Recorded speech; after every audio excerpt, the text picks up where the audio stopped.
Hi, friends.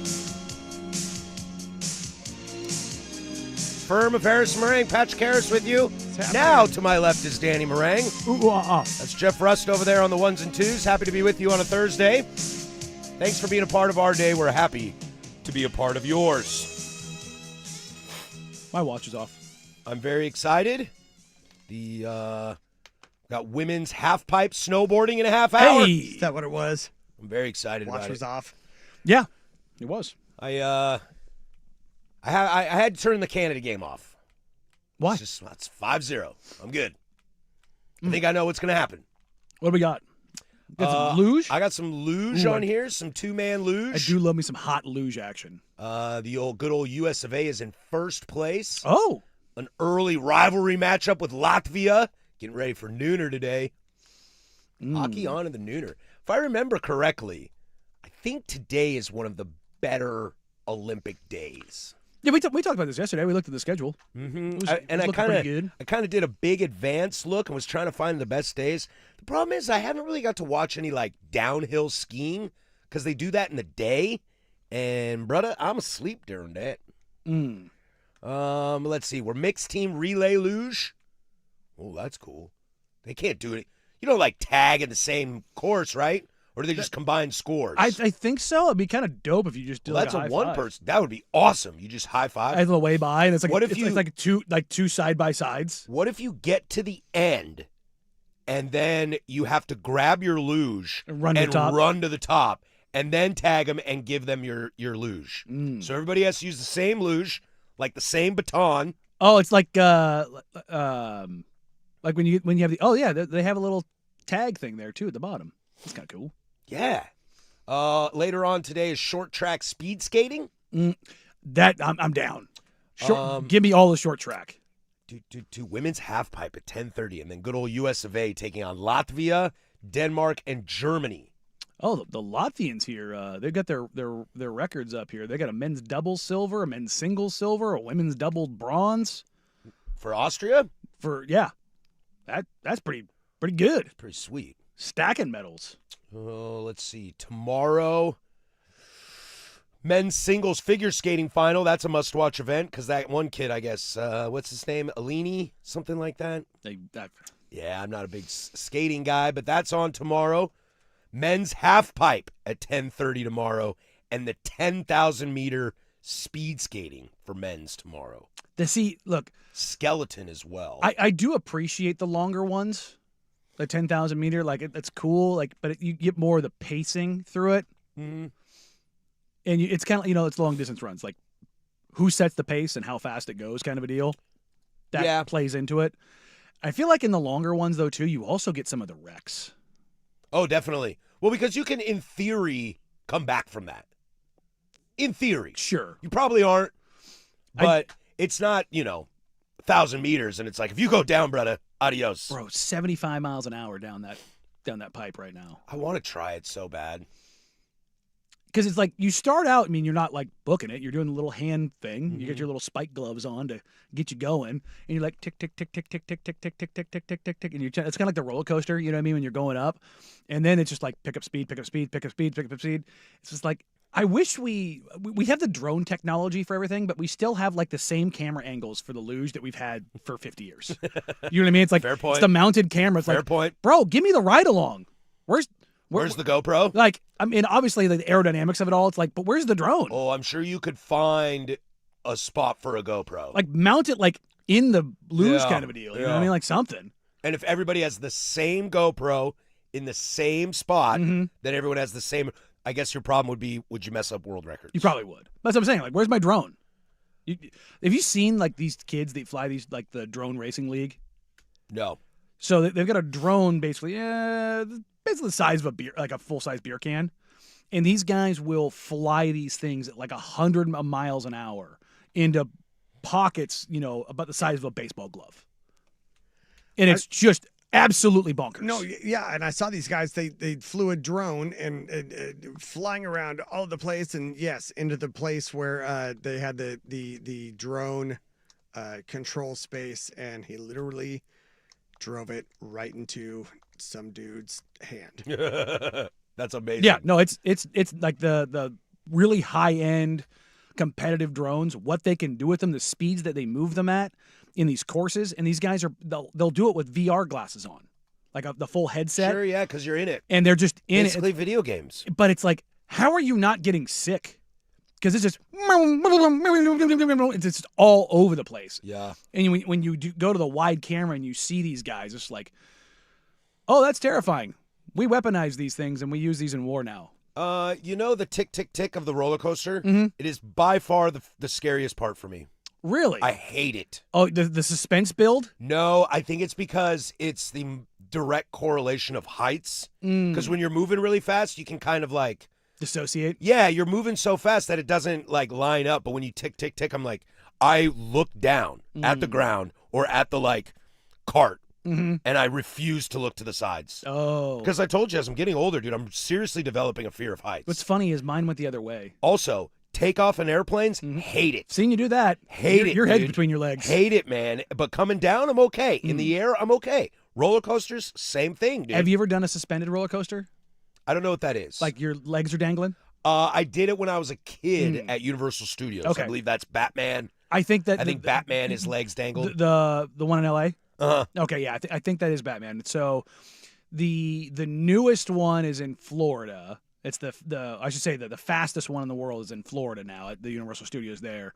Before that, the fastest one was in Louisville, and I was there my sophomore year of high school for a DECA competition. We went to Six Flags there, and they had the Riddler, I think is what it was. I think it goes like 70 miles an hour, but it's so weird the tick tick tick of it all because you're just all baby legs. I know. Just dangling and like the angles you go at. And the crazy thing about that one is it spirals. Yeah, and that's how they do the upside down. And I remember seeing like the commercial of it. Mm-hmm.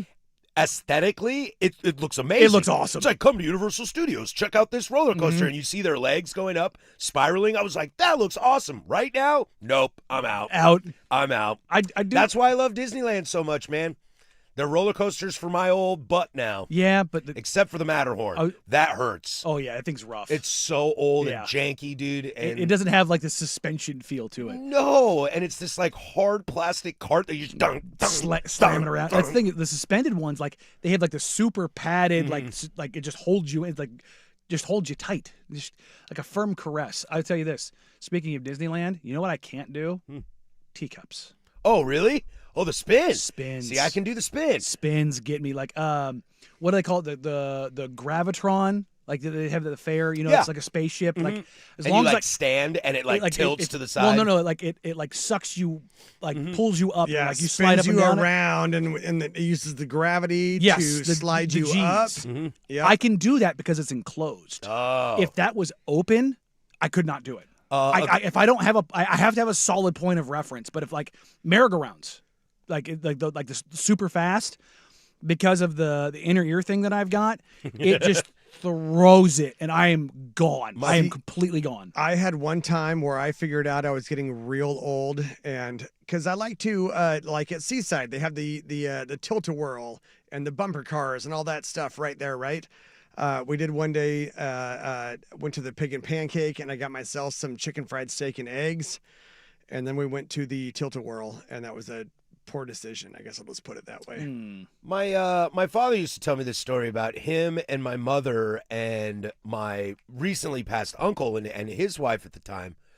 They once did the teacups after lunch, and I guess my dad and his brother just cranking that Yahoo, and everyone knew what they had for lunch.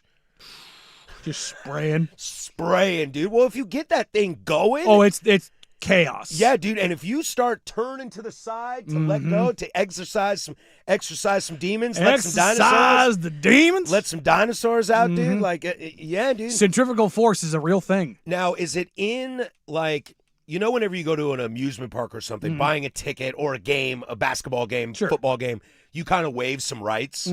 Are you waiving the rights of somebody's bodily fluids attached to you? Yes. I would think probably in there. I would think so. Tell you the back of those Disney tickets, there's a lot of fine print on those things. And it might be like also includes check out this website for more specific details. Yeah. Yeah, dude. I bet you. What's the one that, you know, you're in the little like swing chair It has a super long chain, and you go like way out. Oh, I will not do Yeah, that. Fair? that one, I will not. that one I gets me always too. loved that Oh, one. I will That not never do did that. anything to me. Oh no, it's again, it's like I can see. Absolutely I'm just not. like, I've jumped out of planes. That doesn't bother me. Now, when I was younger, I used to be terrified of heights, hated them. But after you jump out of a plane, that changes. Also, it's like, Kind of don't have a choice. well, yeah, but it's not just that; it's the point of reference. Like you can just see everything. I tell you what, man, when you see stuff from 15,000 feet, it's so weird. Like you can be in an aircraft and look out the window, and you're like, oh, that looks pretty cool. But when you actually get outside the aircraft at that altitude, you're just like, whoa. I did see a clip come across my timeline from the movie Eraser with Arnold Schwarzenegger. Yeah, that's the Schwarzenegger and Vanessa Williams. Vanessa Williams, Yeah. yes. And James Caan is the bad Yeah, guy. they have the rail gun. He is like in the airplane and he's trying to get the parachute and he grabs it, but then he acts, Khan shoots at him. So he pulls his hand back and lets go of the parachute out the window. And then Arnie just goes, all right, screw it. He lets go and falls back out of the plane and chases the parachute. I was like, that's the kind of action movie I want to see. Because he's like, oh, if I just put my body tight like a pencil, I'll catch up to the parachute falling just like me. It's a pretty good movie. I always liked that one. It's super fun doing the aerodynamics in air, like the resistance you create. Oh yeah, getting wide, like all of a sudden, like you slow down a lot. Well, that's you get tight and you lean forward, buddy.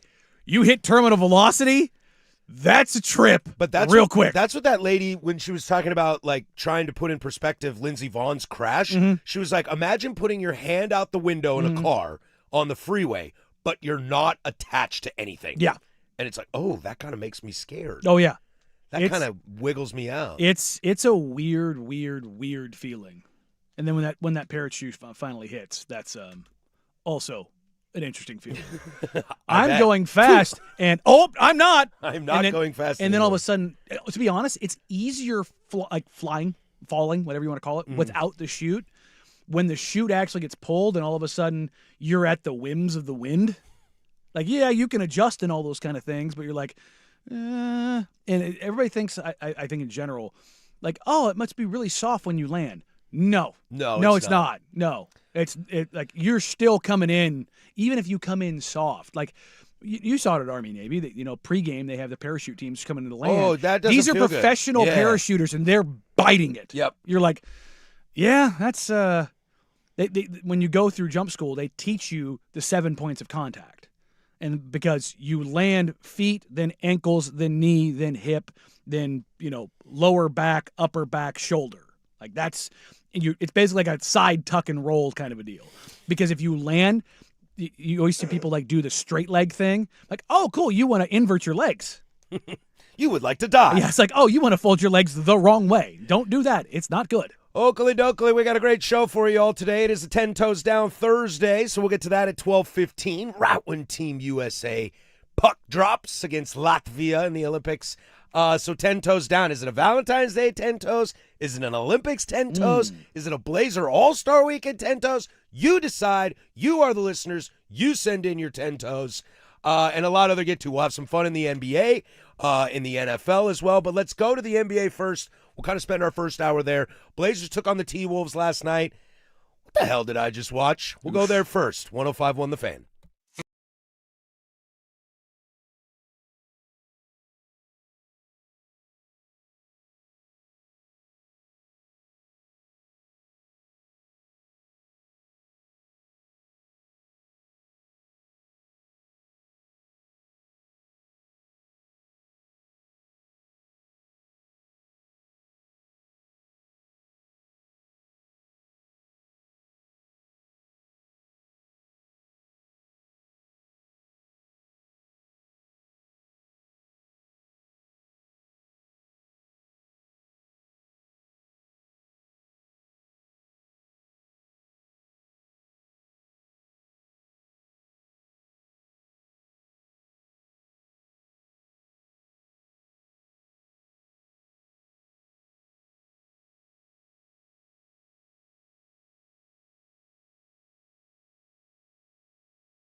10:17, Portland Sports Leader. Don't you forget it. We are live, baby.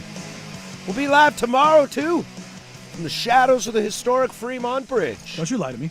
I'm not lying. I'm telling truths. I'm going to tape delay tomorrow. Judge, I'm going to need you to slow down. For those wondering, the judge in Mississippi right now is overhearing the Trinidad Chambliss case has told Joe Judge to slow down his talking. Boy, we talk not fast around here. We are foghorn leghorn down here. I say. I say.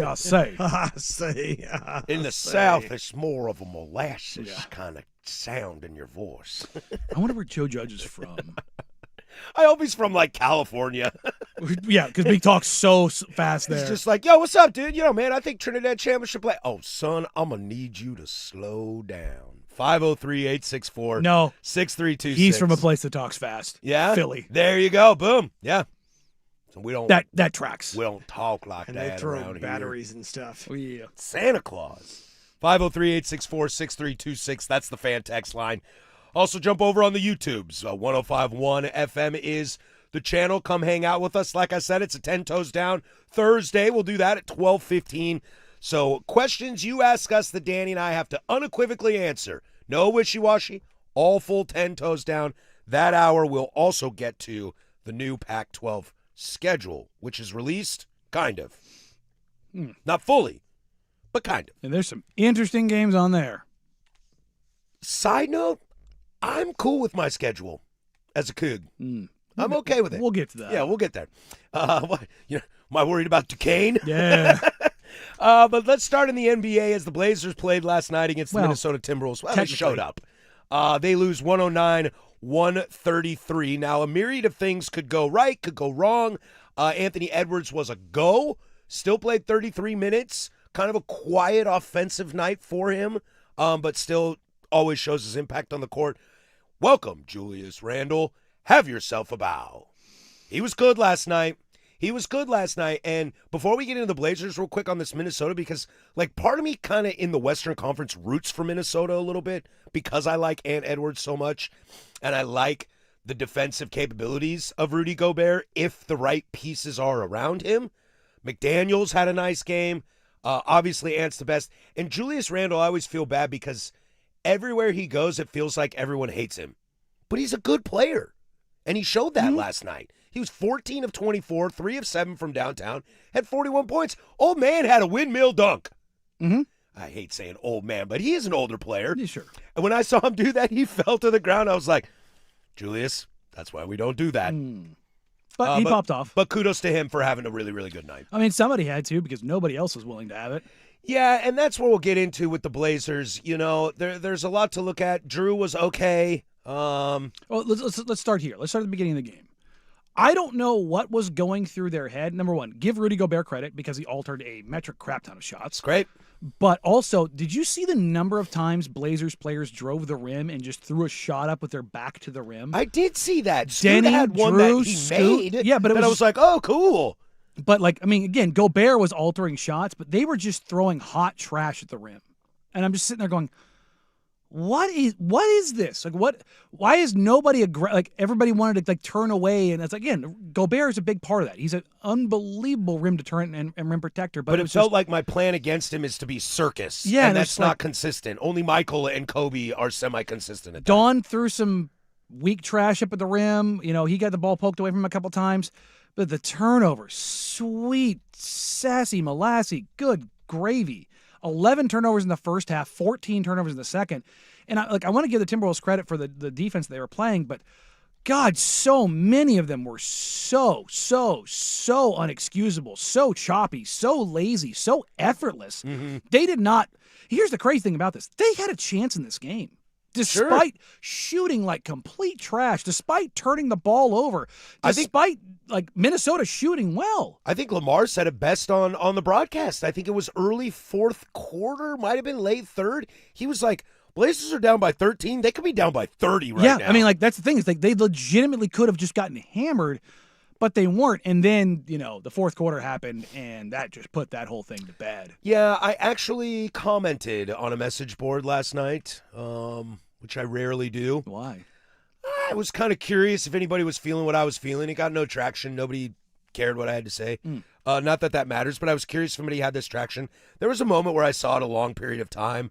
The second unit was Scoot Henderson, Blake Wesley, Veet Krejci, Rob Will, and Tumani Kamara.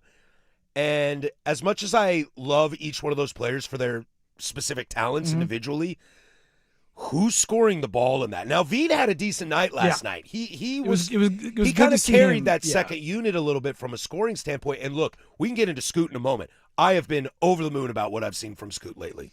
I've been very happy. He had a great first half. I've been very, very happy with him. But to find he is not going to be a primary scorer traditionally.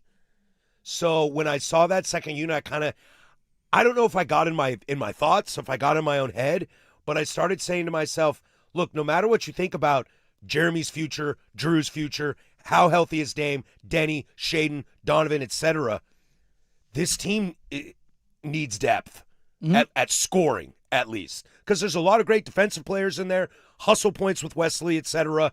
Scoot, obviously a dynamic player. But who's going to score the ball? And that really scared me last night. Because if Jeremy's having a bad night, which he did, and if Denny has the worst night as a starter, which he did, I don't know who's scoring the basket with Shaden on the bench. Yeah, no, that's definitely a big part of it. Bench. Drew ended up with a pretty solid night, but he started off really rough. He closed the game with what would you say was probably a solid stat line, 23. Was it 23, 5, and 3? But and he had loud turnovers. 6 turnovers. Loud ones again. Even Scoots weren't loud yet. Second half. They're starting Second half, Scoot had some loud ones. We've said this. Turnovers don't necessarily bother me. It's when they're super loud, and Drew's have been loud of late. Yeah. And he's a guy that historically just doesn't have turnovers. He's got a really good assist-to-turnover ratio for his career. He takes really good care of the ball. Denny is something that he's going to battle, because he's just not been in this role, this position. He finished with 5 turnovers. Drew with 6. Scoot finished with 5 as well. I mean, when you've got 16 turnovers between 3 guys and it's your 3 primary ball handlers, like, yeek. 25 turnovers in total. You're not winning basketball games like that. Especially they end up shooting, was it 43, 36, 81. But I mean, they shot under 40% for most of the game. They hit a couple threes late to kind of bring their 3-point percentage from out of the tank to viable. Yeah. And from the free throw line, they were fine. But the difference is the Timberwolves took 35, the Blazers took 16. And again, I'm not sitting here beating the drum of their officiating was so bad. No, they played with no aggression. You see that across the league. Yeah. You know, I think I saw Nikola Jokic last night had 13 attempts from the line, and that's already one game more than he had all of last year. So you see that discrepancy a lot. I'm with you though. I don't want to blame refs necessarily. Oh no, it was the intensity or lack thereof. Exactly. That's where it just shows from. the aggression that Minnesota had on offense. Yeah, 35 versus 16. Because the foul totals, Portland had 22, Minnesota had 21. But the fouls that Portland was drawing, they weren't shooting fouls.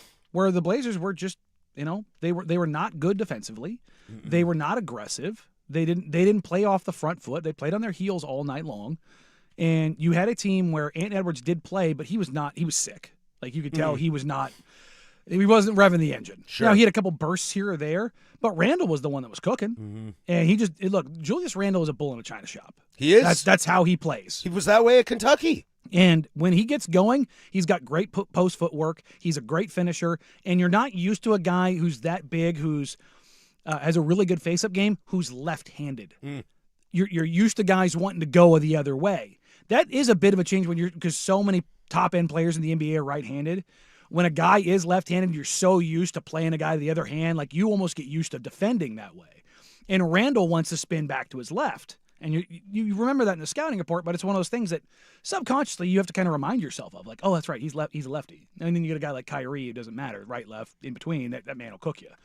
But Randall's this isn't, Colin Gillespie going for 30. Sure. Like, Gillespie's a good player, and I think he's going to be a long-time starter in the NBA. Julius Randle's done this before. He's a fringe all-star. A lot. He's a fringe, consistent all-star talent. Yes. Like, he's a very talented player.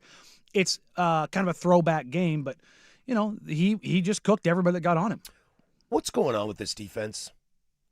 Because in theory, everybody's healthy-ish outside of Shea, but Shea's always kind of been a little bit of a defensive liability. Not egregiously, but he's definitely not a top-end defender of the team. He was egregious his first couple of years. But, he's gotten drastically better. But why, from the beginning of the year, and we'll do kind of like a mid-season breakdown tomorrow and probably some early next week, because of the All-Star break. But it feels like the identity of this team was pace and defense. And the defense, the pace is still kind of there depending on the night, but it feels like the defense has gone backwards. I mean, last night they played fast. I mean, they had 109 possessions. Oh, yeah, they outshot them from the three-point line, from the field, just in general, just not the free throw line. That's a different sort of situation. But where is this defense gone? I think there's a case of 1-2-3 Cancun. Oh, yeah? I think that's what that was. Because everybody. So what's going to happen is these guys, they got on the plane after the game last night. They got to Utah. Guys are going to fly out of Utah and go. Yeah, they've got everything set up. They've got a second bag with them. Some guys are going to go to PV. Some guys are going to go to Cabo. Some guys are going to go to Turks and Caicos. Like guys are, and you're going to see that league wide. I mean, did you see what the Knicks did to the 76ers last night? I did. Well, I didn't watch. That was a bloodbath. I was about to turn it on, and I saw the score because I was watching the Blazer game, and I saw the score, and I was like, ooh, I'm not going to turn that on. No, I mean, look around the NBA last night. Your scores last night, you had the 133-109 against Portland. You had the Cavs over the Wizards, 138-113. Boston beat the brakes off the Bulls.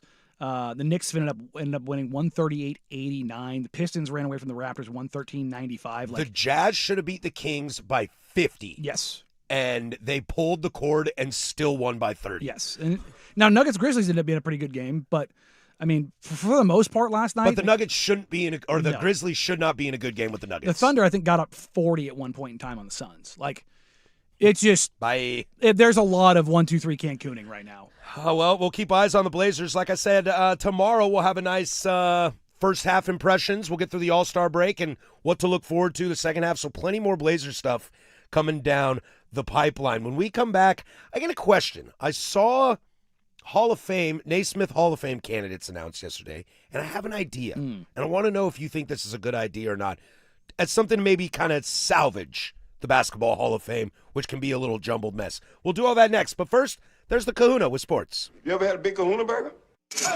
Now, from the George McCoy and Warren Allen Sports Desk, a Sports Center update on the Fan Sports Network, 105.1 FM and 1080 AM.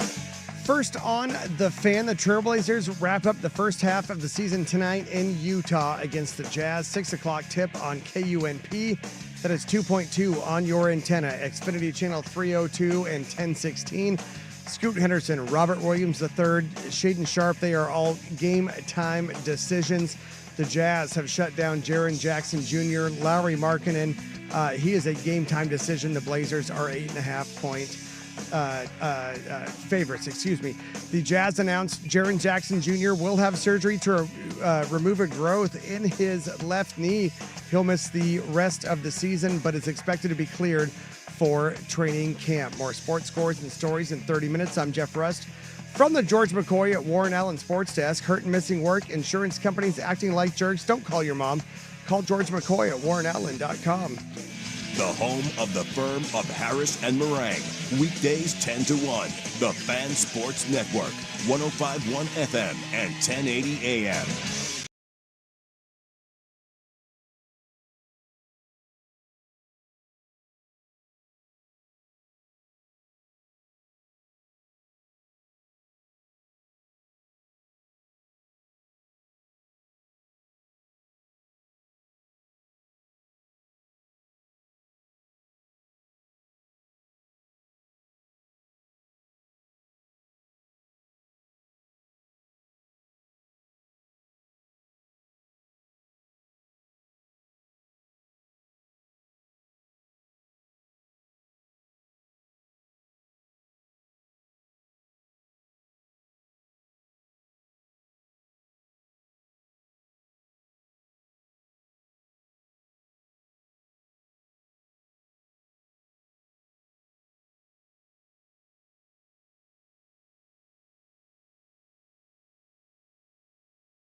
Coming up here in a moment, a couple little NBA nuggets to get to.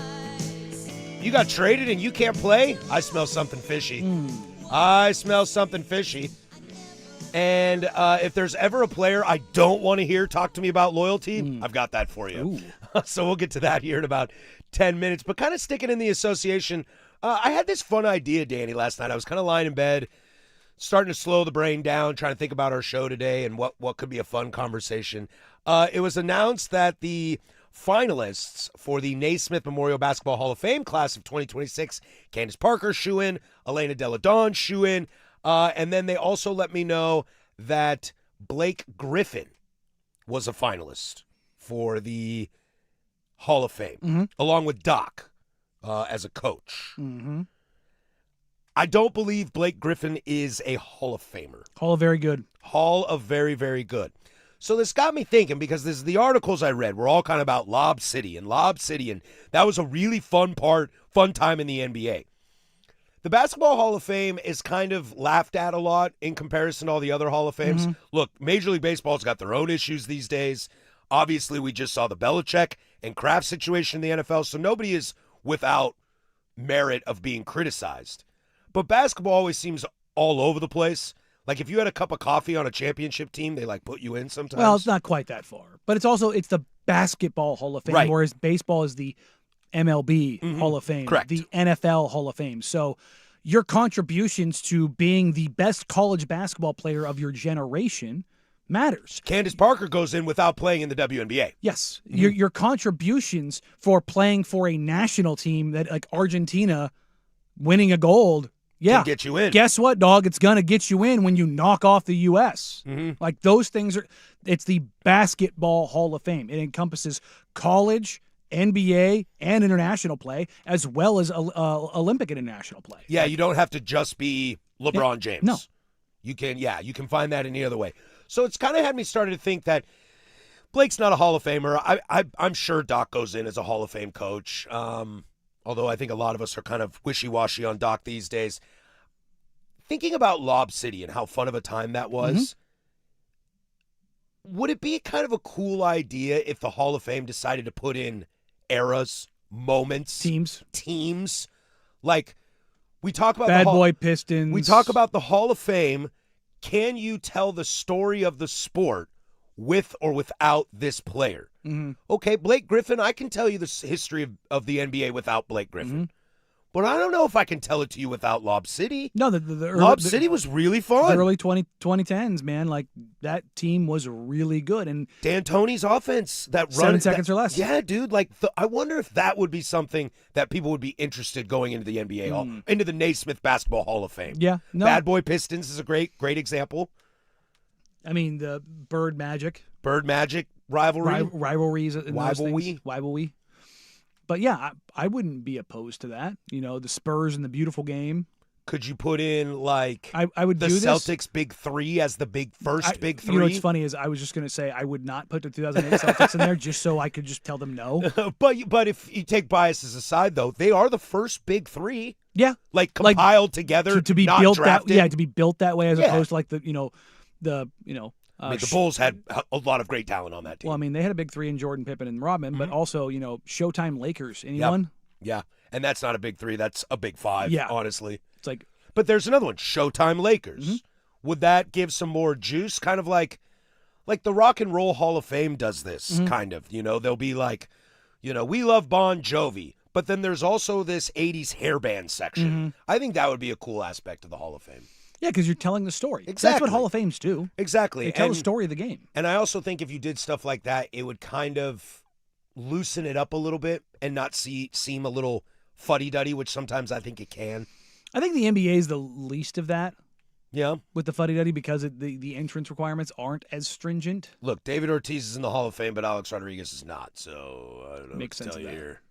I don't know what to tell you Because it's his bleeping city. And we liked him. Yeah.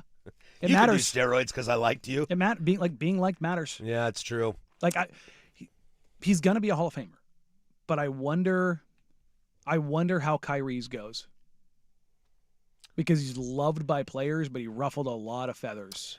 Yeah, and it's not just the Jewish talk stuff. It's the flat Earth, vaccines. Just- Yep. The trepidation at multiple stops. He seemed to always have an opinion on something and take the controversial side. Mm-hmm. Is that the nicest way to put it? Did you say anything about China, Hong Kong, Taiwan? Maury, I think, was the only one who said anything publicly. Okay. Yeah, that will be it. I think Kyrie is somebody that, because there isn't a cloud of like steroids like some of those baseball guys. Sure. I think his talent is just. Oh no. Again, I'm not saying that he won't by any shape, matter, or form. I mean, you're talking about the best handles and best finishing guard in the history of the game. Right. It's just him and Pistol Pete. Are you watching this half pipe? Oh right yeah, now? yeah. I'm ahead of you, and you're gonna. Oh Yeah. dude, she was crushing it. Yep, she threw it. Now, oh man, she's pissed. Yeah. If you're not watching, Is she Canadian? Yeah. If you're not watching Olympics right now, it is snowing so hard It is now. dumping at the half pipe. and it's gonna make guys fall.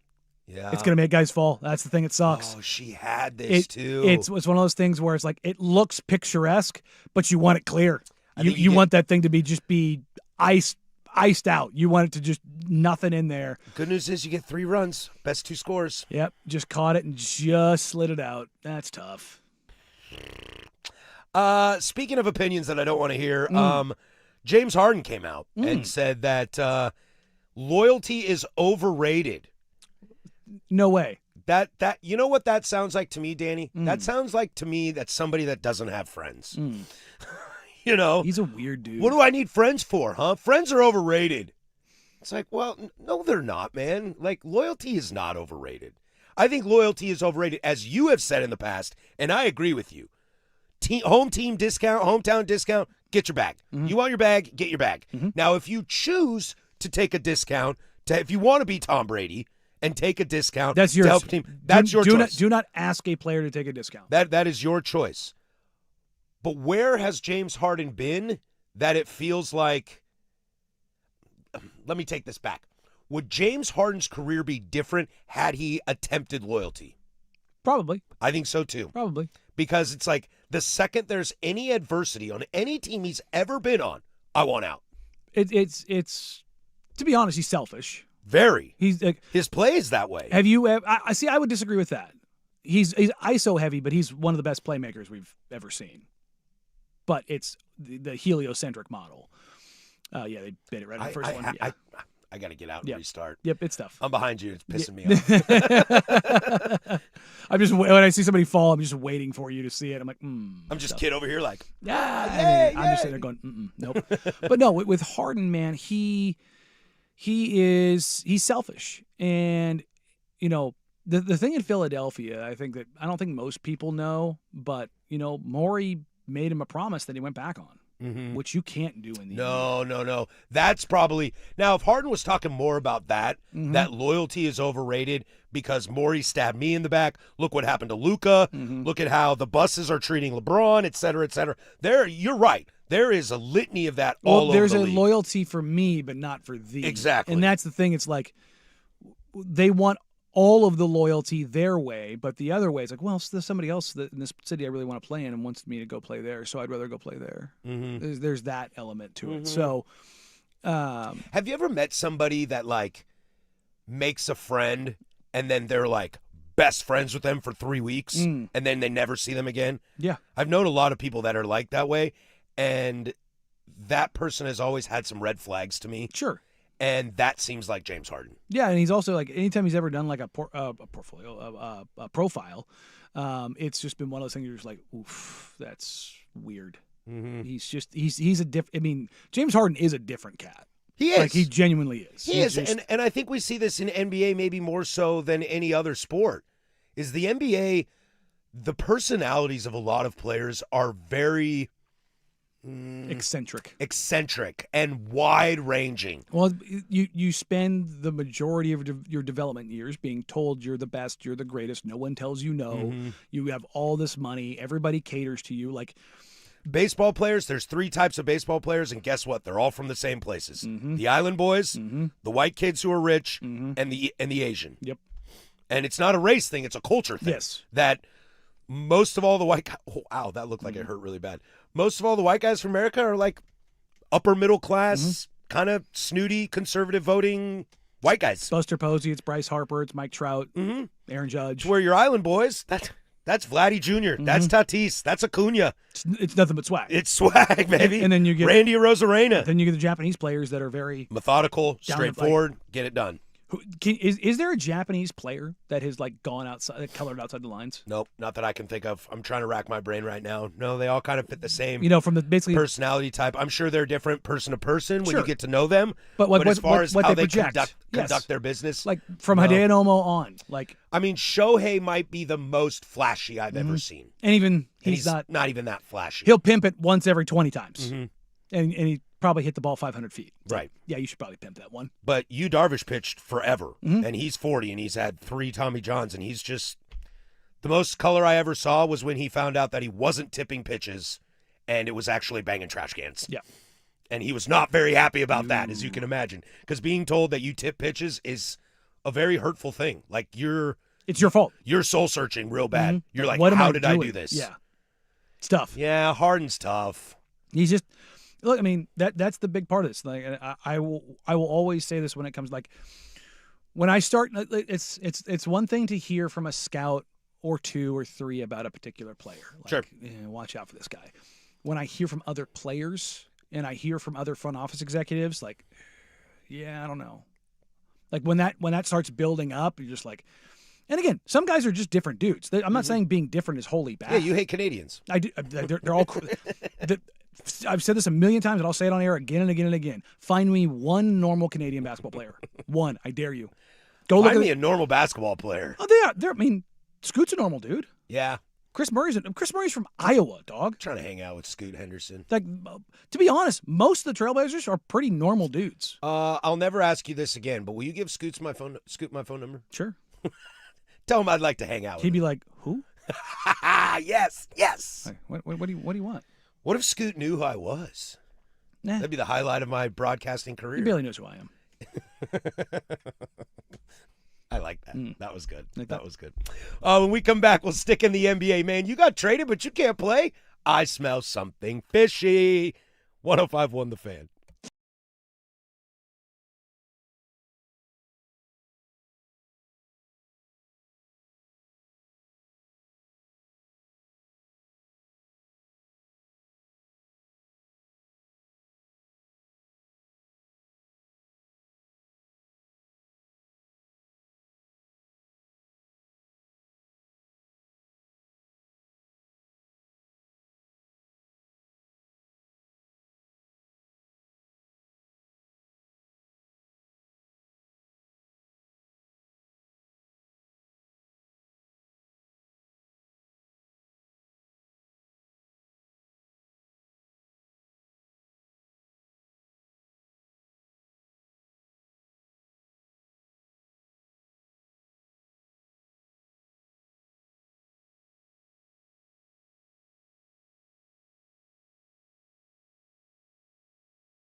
I'm telling you, Danny. I love Mark Few. I'm a GU fan through and through. Stockton was drafted the day I was born. I'm into it. I don't know if I can name a coach that I've seen outcoached in a big game more than Mark Few. Drives me absolute bonkers. I've seen Roy Will do it. I've seen Coach K do it, and I've seen Scott Drew do it. All in Final Fours and Natties. And it's just like, dude, you don't got it. Hell of a recruiter. Controversial take. Not a Hall of Famer. Oh, I'd have to find a way to check my bias. It's a lot of wins. It is. It's a lot of wins. But it's a lot of wins. And is there a more recognizable mid-major in all of college basketball than Gonzaga? No.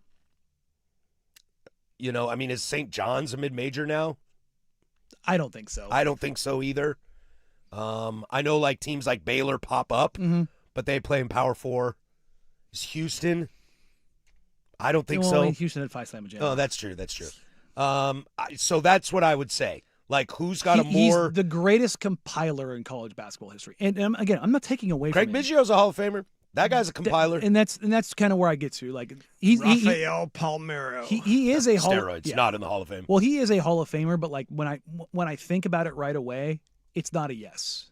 Yeah. And do you understand what I'm saying? And I play by these rules. If it's not automatically yes, that means it's a no. That's where I fall on. But when you look at the resume, it's yeah, he is. Yeah, we had a texter say, so should Kurt Schilling not be in the Hall of Fame despite some of his viewpoints? Look, Kurt Schilling seems like a very, very exhausting person to me, and he has had trouble with the law. He's also one of the dominant pitchers of all time. Insider tradings, but you cannot tell the story of postseason baseball without Kurt Schilling. Yeah. The Bloody Sock, Arizona, you name it. That guy is a bona fide Hall of Famer. His best is better than, 99.9% of pitchers in the history of the game? Controversial take. If Kurt Schilling's not in the Hall of Fame, neither should Madison Bumgarner go. Right there with you. Yeah. And Mad Bum will go. Mm-hmm. Not great compiled stats, but a Hall of Fame career. Oh, God, yeah. Can't tell a story without Mad Bum. No. Every time the Giants were there, guess who was there? Mad Bum. Showing up in the first one he wasn't, but the other two, I'm talking about showing up in the biggest moments. And I would dominating. I would argue their third title he won it single-handedly. Yeah. Sticking in the NBA real quick before we'll slide over to some NFL fun stuff, kind of take a look at the season as a whole, things we liked, and some other stuff around the NFL. Triple J was shut down by the Utah Jazz, and there's been a lot of conversation about the Utah Jazz on this program, on other programs, nationally, locally, about what the Utah Jazz are doing. We talked about it yesterday.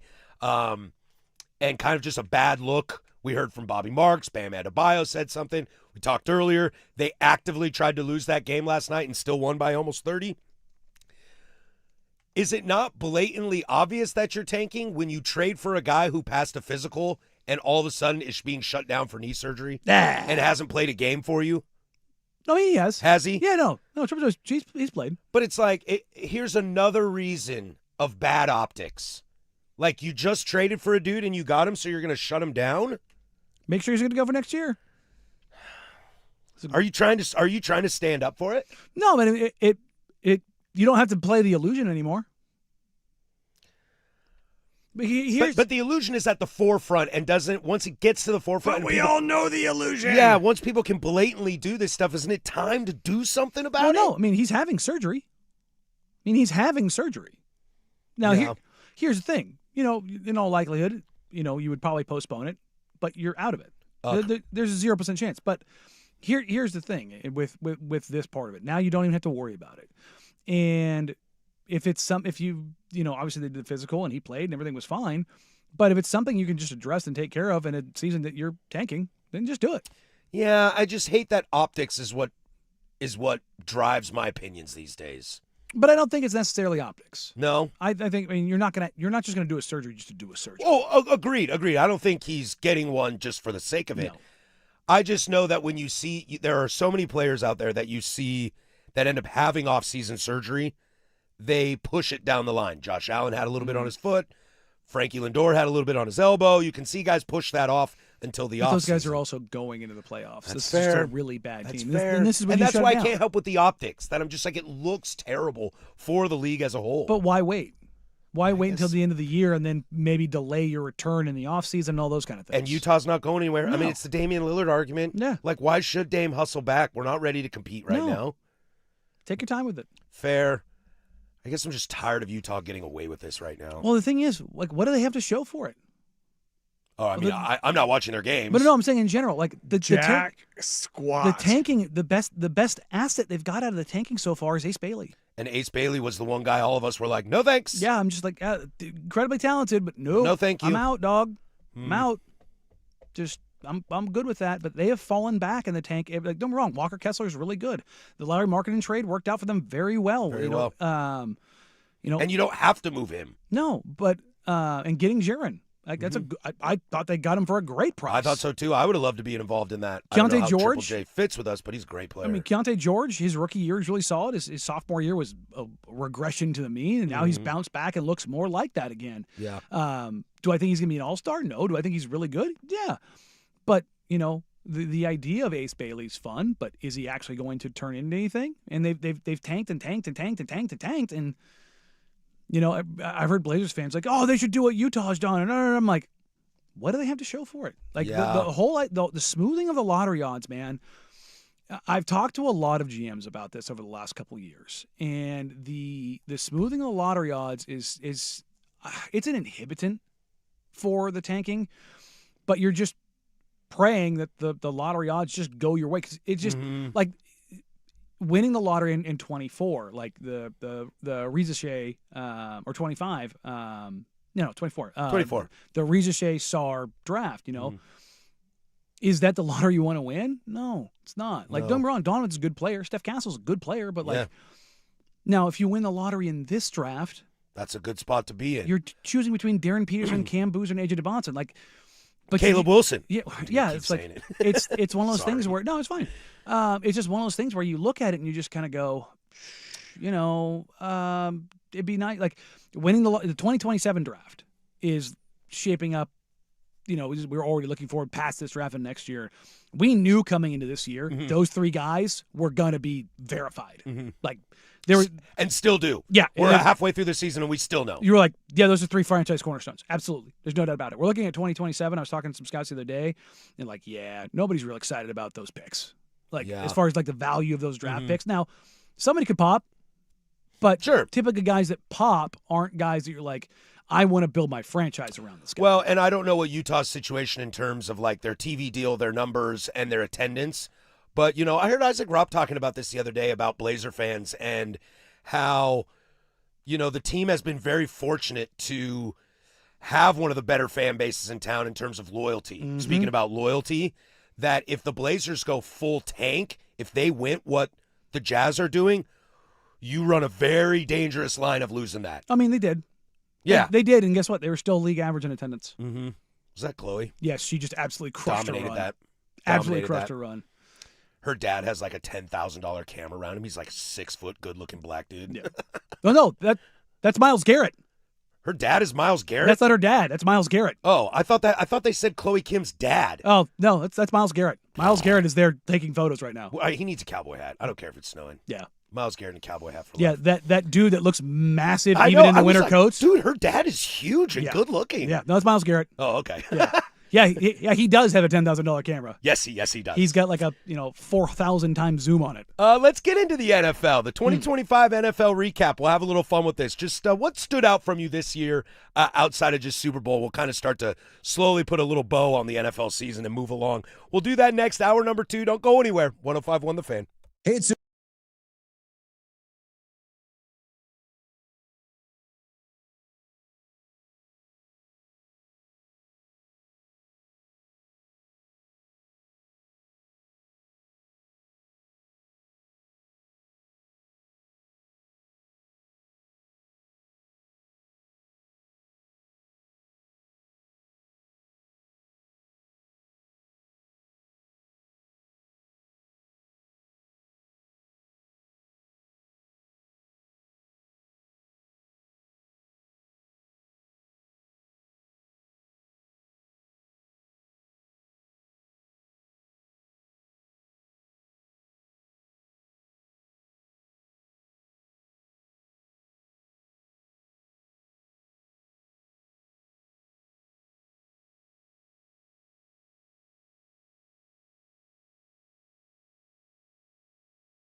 Now, from the George McCoy and Warren Allen Sports Desk, a Sports Center update on the Fan Sports Network, 105.1 FM and 1080 AM.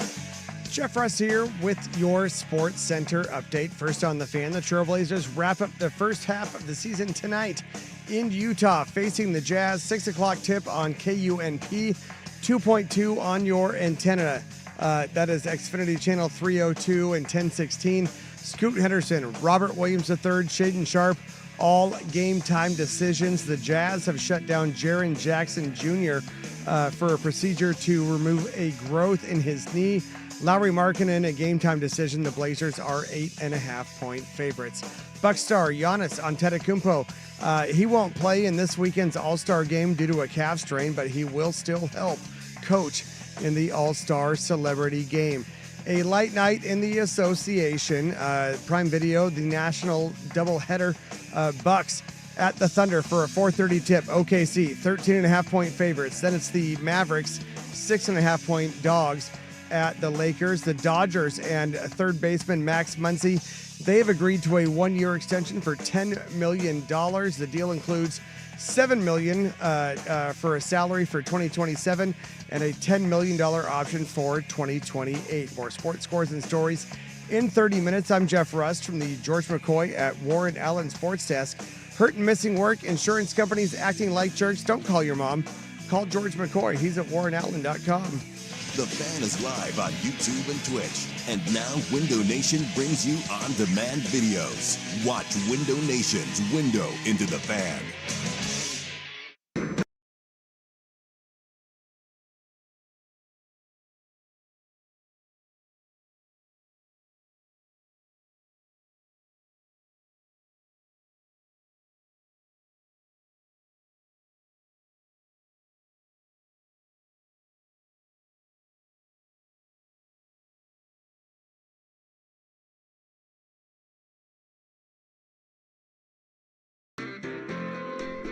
All right, hour number deuce. If you're missing the first hour, you can download that, the Fan Podcast, 1051thefan.com, the Odyssey app, wherever you get your podcasts. Over on the YouTubes. You can check it out over there, too. If you missed any of the Sunrise guys this morning, they had some great, fun conversations.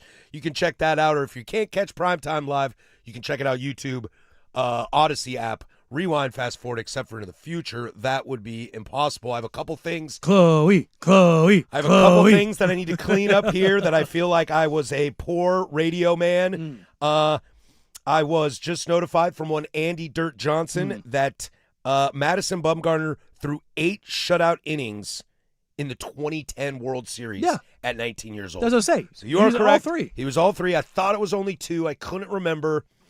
Maybe it's Barry Zito that I'm thinking of. I don't know. Or maybe Lincecum. I don't remember.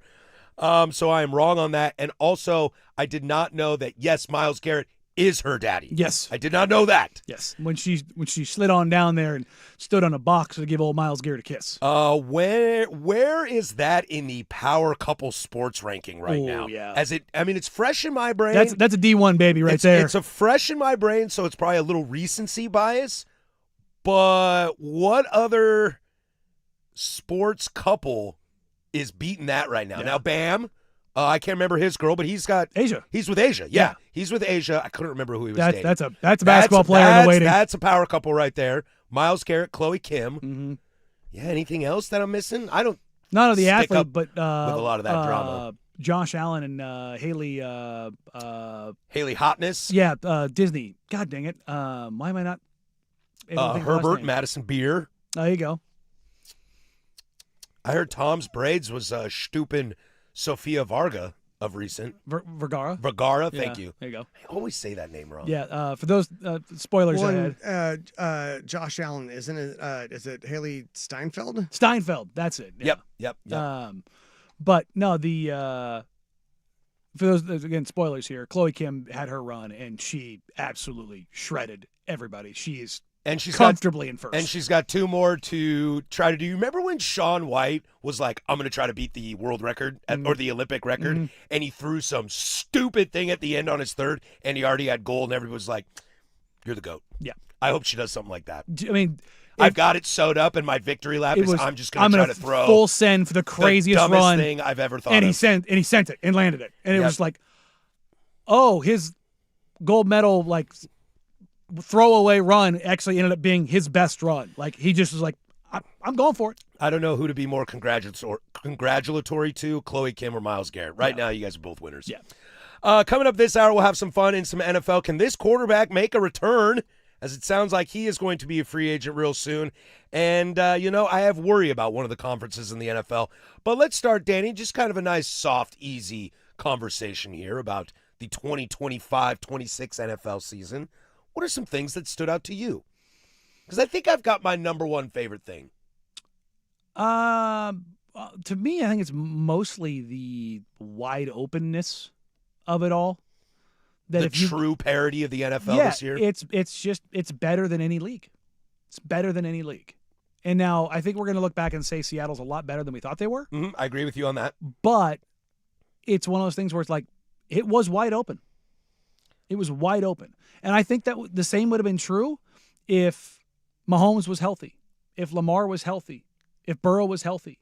I think it genuinely we are entering an era in the NFL where there is true parity. Now there's going to be 5 or 6 just bottom feeders, but the majority of the league, I think that you can talk yourself into being a competitive team that if things line up for you, you have a chance. I can't find it, but I saw this stat that actually baseball has had more winners and World Series appearances than Super Bowl winners and appearances in the NFL over the last 15 years. Now that's going to change real quickly here because we're going to see the same team every single year. But I'm with you on that. I think parity is really good, and that's part of our conversation we'll have later this hour about a conference. I think for me, I really fell in love with the Phillip Rivers narrative. I thought that was a lot of fun, and it might be a bias because I did grow up a Charger fan.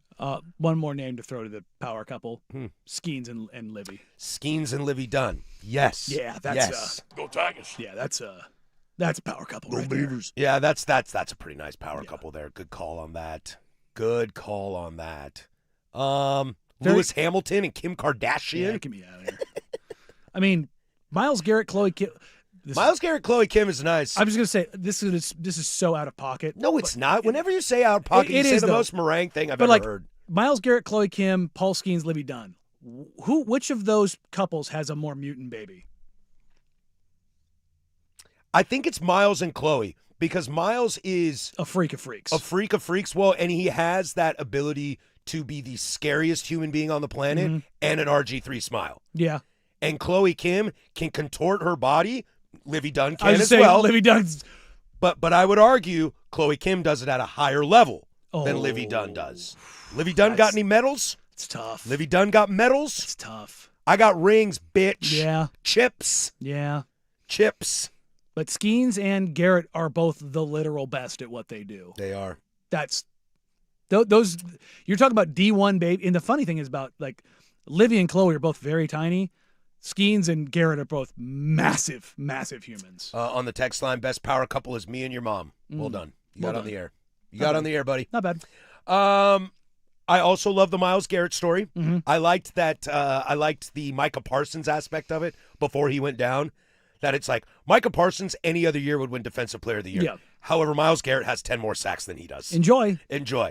I will always look back fondly on Jackson Dart, Cam Scattaboo. Yeah. That was a lot of fun there for a little bit. Scattaboo handing out CTE and CTE being handed out to Jackson Dart. And maybe part of your parody conversation can correlate to the progression of quarterbacks.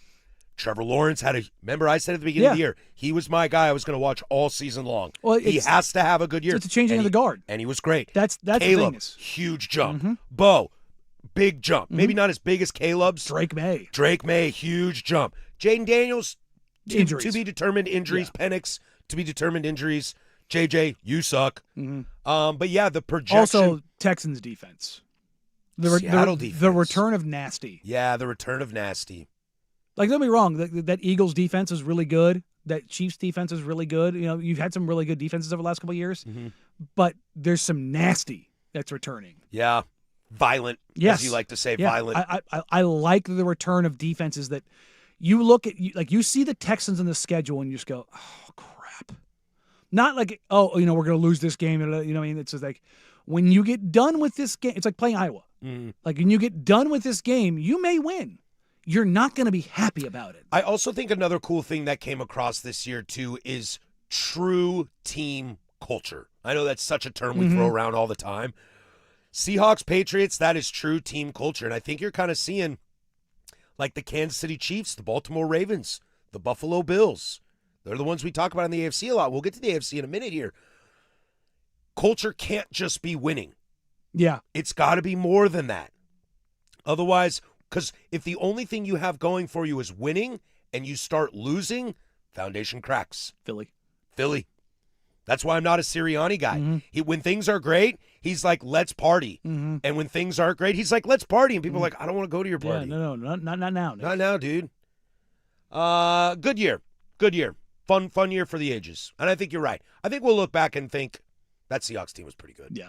I have a real suspicion as long as they stay healthy and don't step on the landmine, they're going to be pretty prevalent. EJ's been talking a lot of S, too. It's fun. Like in good ways. He's just like, yeah, we knew. I called Cooper Kupp and said, dude, we're about to win a chip. Come hang out with us. Not a bad player. Fun little time. Not bad to recruit. Let's stick in the NFL. This veteran quarterback could be on the loose. Could he go back and help a team that was pretty close to doing something special? We'll go there next. That's Danny. I'm Patrick, 105.1 The Fan.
want to take a peek at a conference that I feel kind of fell on its face in the NFL and the future of that going forward, what it looks like. So we'll do that in about 15 minutes.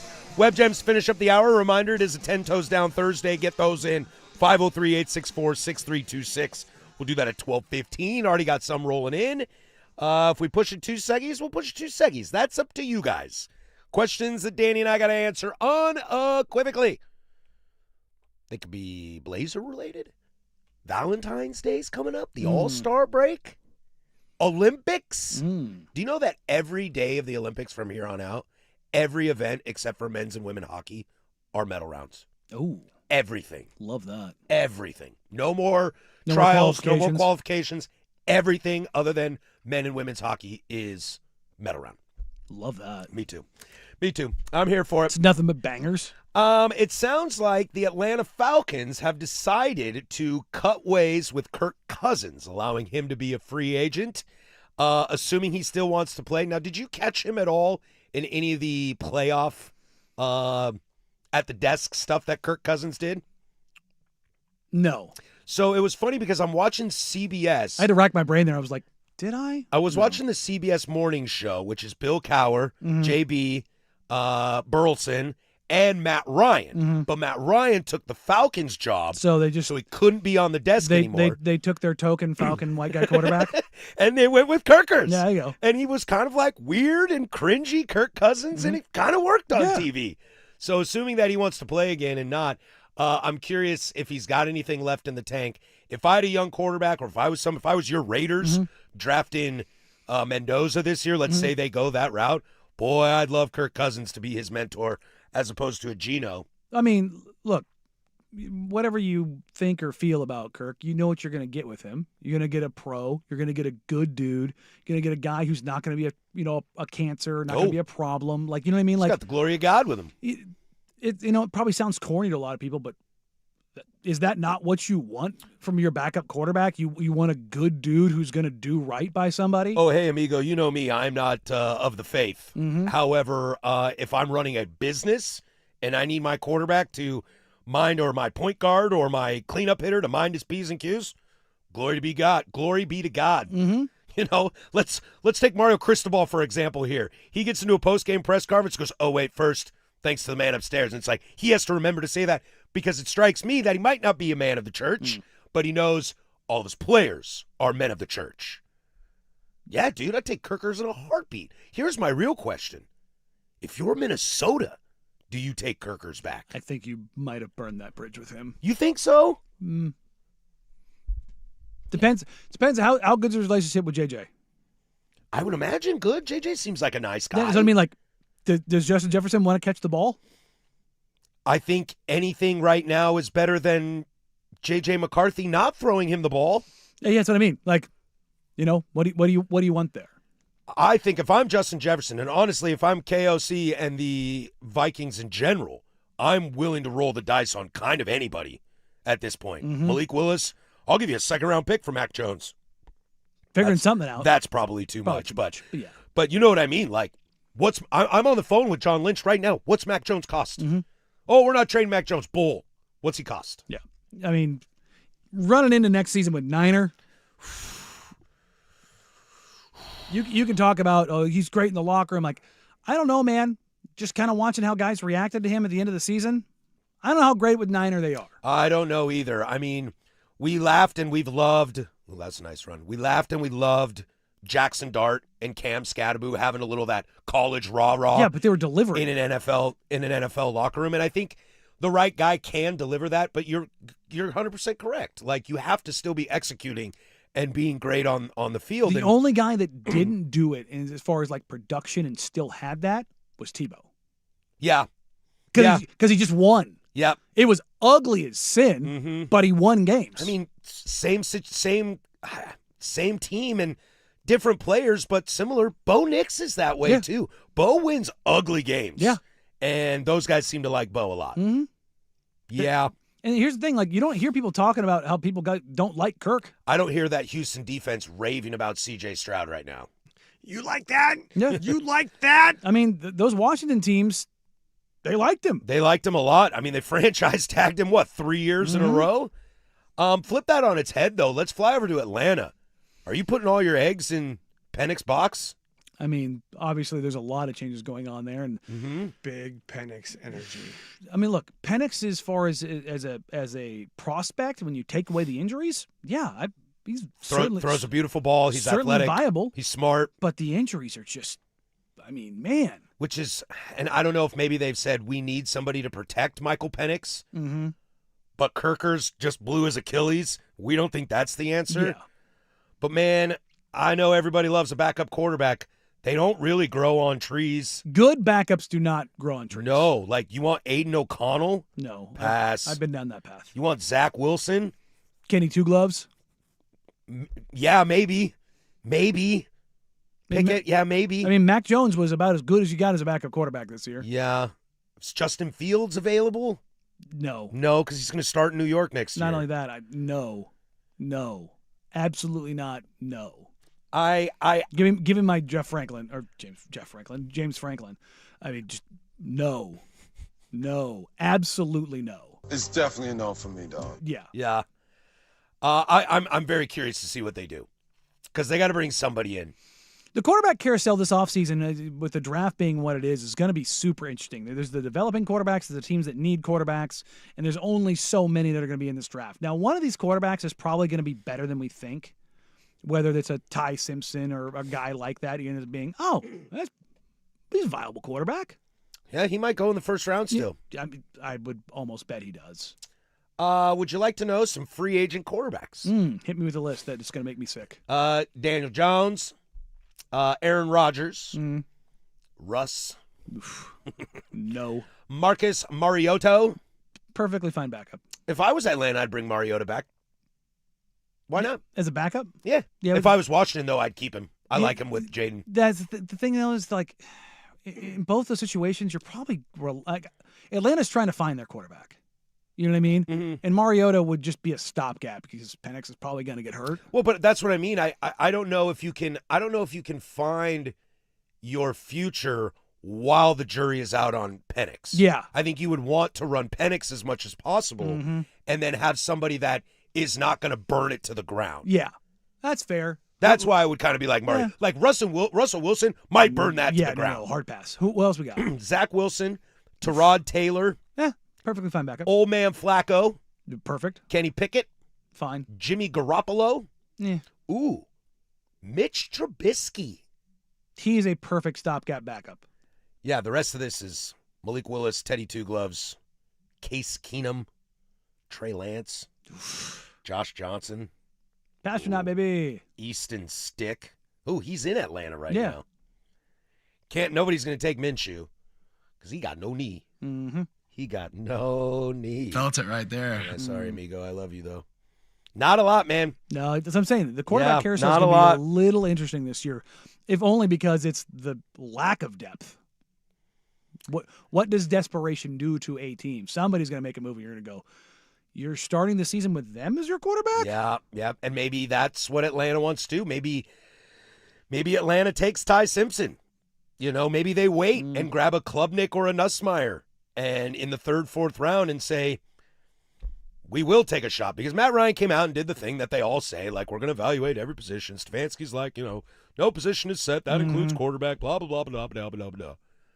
But if Penix got knees that don't work, you're going to have to figure something out. That's tough. Unless you want to tear it down. But do you think Stefanski wants to go? This had to have been a conversation when he's getting hired. Like, guys, I'm down to rebuild. But, like, how much do we have to suck again? Because I just won Coach of the Year twice and sucked doing and I it. never had a quarterback other than Joe Flacco. Yeah, man. And the second I had Joe, he got shipped out. And he had Baker, and obviously him and Baker had their differences, which, But at the time, Baker kind of deserved that. well, I mean, he was playing with an arm that was falling off. Sure, but he also was not doing himself any favors. Sure. The Baker He now is matured. better than the Baker Oh, then. God, yes.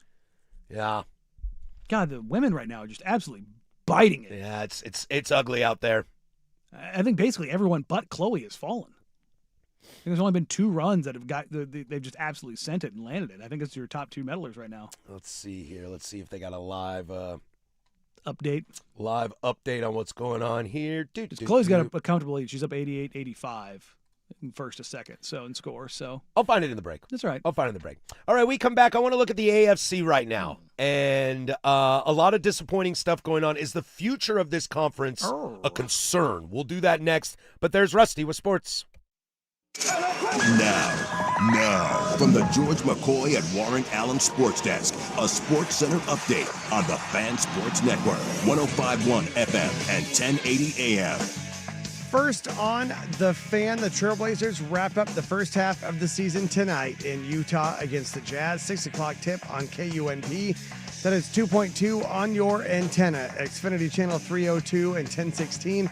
Scoot Henderson, Robert Williams III, Shaden Sharp, they are all game time decisions. The Blazers are 7.5-point favorites.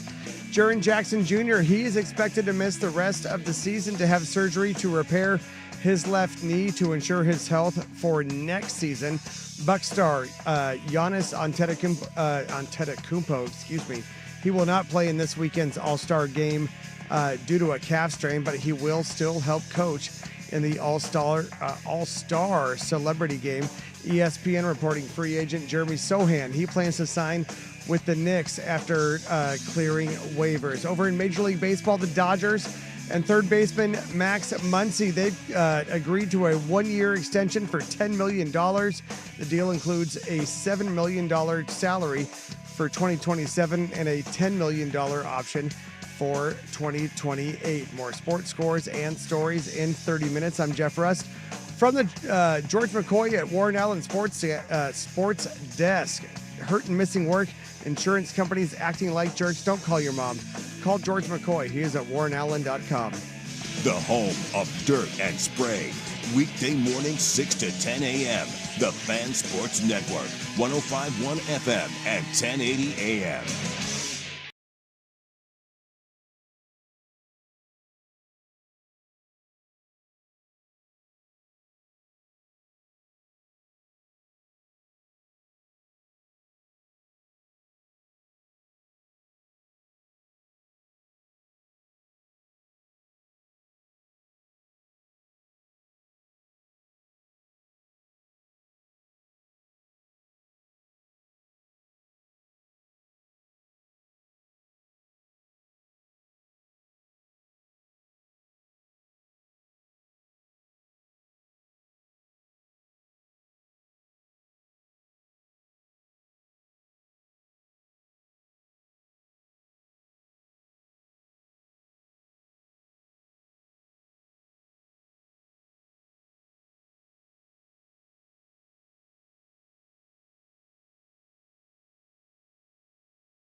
Web Gems coming up next. Everybody's favorite. We'll get to that.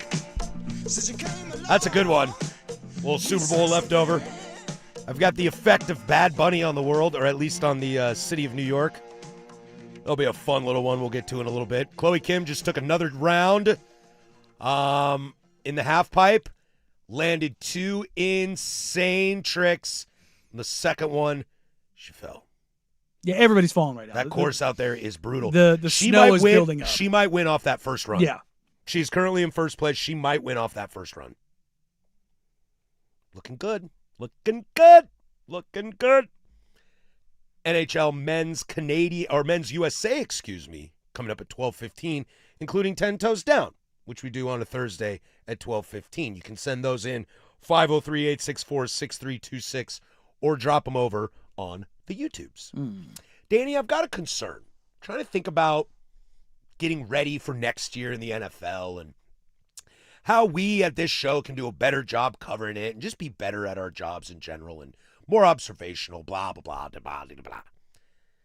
Is it fair for me to tell you that I think I'm a little worried about the AFC as a whole?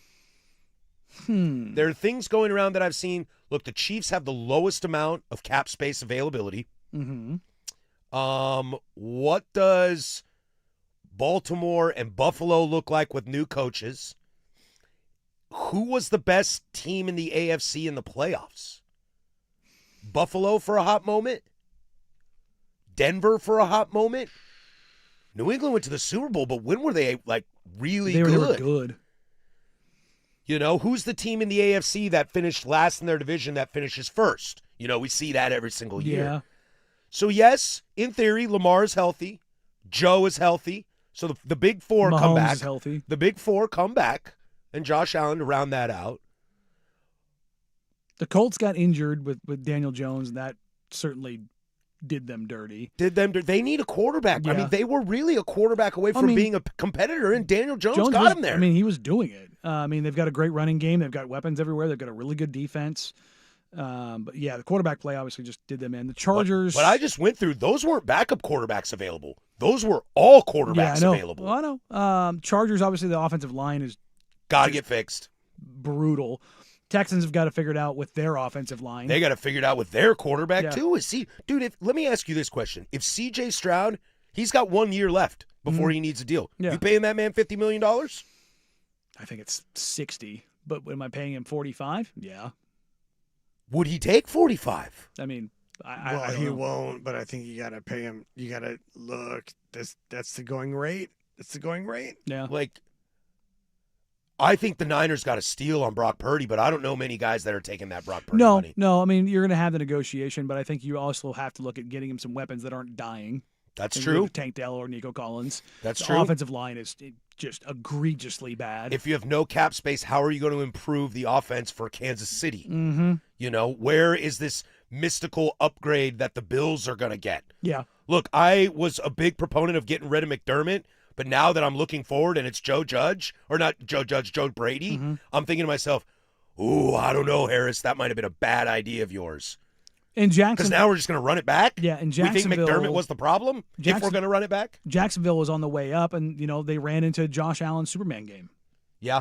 If Jacksonville gets by Buffalo, are we looking at Jacksonville in the Super Bowl? I mean, I think right now, assuming Bo's ankle is fine, my two best teams in the AFC are Jacksonville and Denver. Mm-hmm. And that, brother, I'm not super sold on that. You slide over to the NFC and you start looking at that, getting post this year, getting into what we saw this year and how we expect them next year. You have the Niners are going to be good still. The Rams are going to be good. The Hawks are going to be good. The Bears are going to be good. The Packers are going to be good. The Lions are going to be good. The Eagles are going to be good. Yeah, and if the Bucks can stay healthy, If the Bucks can stay healthy, the Commanders get healthy. Jaden Daniels gets healthy, what if Minnesota finds a quarterback and repeats what they did with Sam Darnold? What if the Giants build off, Dart, Scattaboo, and Neighbors, and they get an offensive lineman and figure some stuff out What there? if I poke the Cowboys with a stick and say, hey, do something? And it doesn't matter. They're dead. I know. But, that's what if the Chiefs have no cap space. Sure, Willie Taggart. Yeah, if the Chiefs have no cap space and a bunch of dudes that are aging or overvalued, I don't see how they're going to do it. I just worry We talked about this with the changing- how rough the playoffs were, what the future of that conference looks like. We talked about the changing of the guard at quarterback, but I think also seeing the changing of the guard in the NFL right now.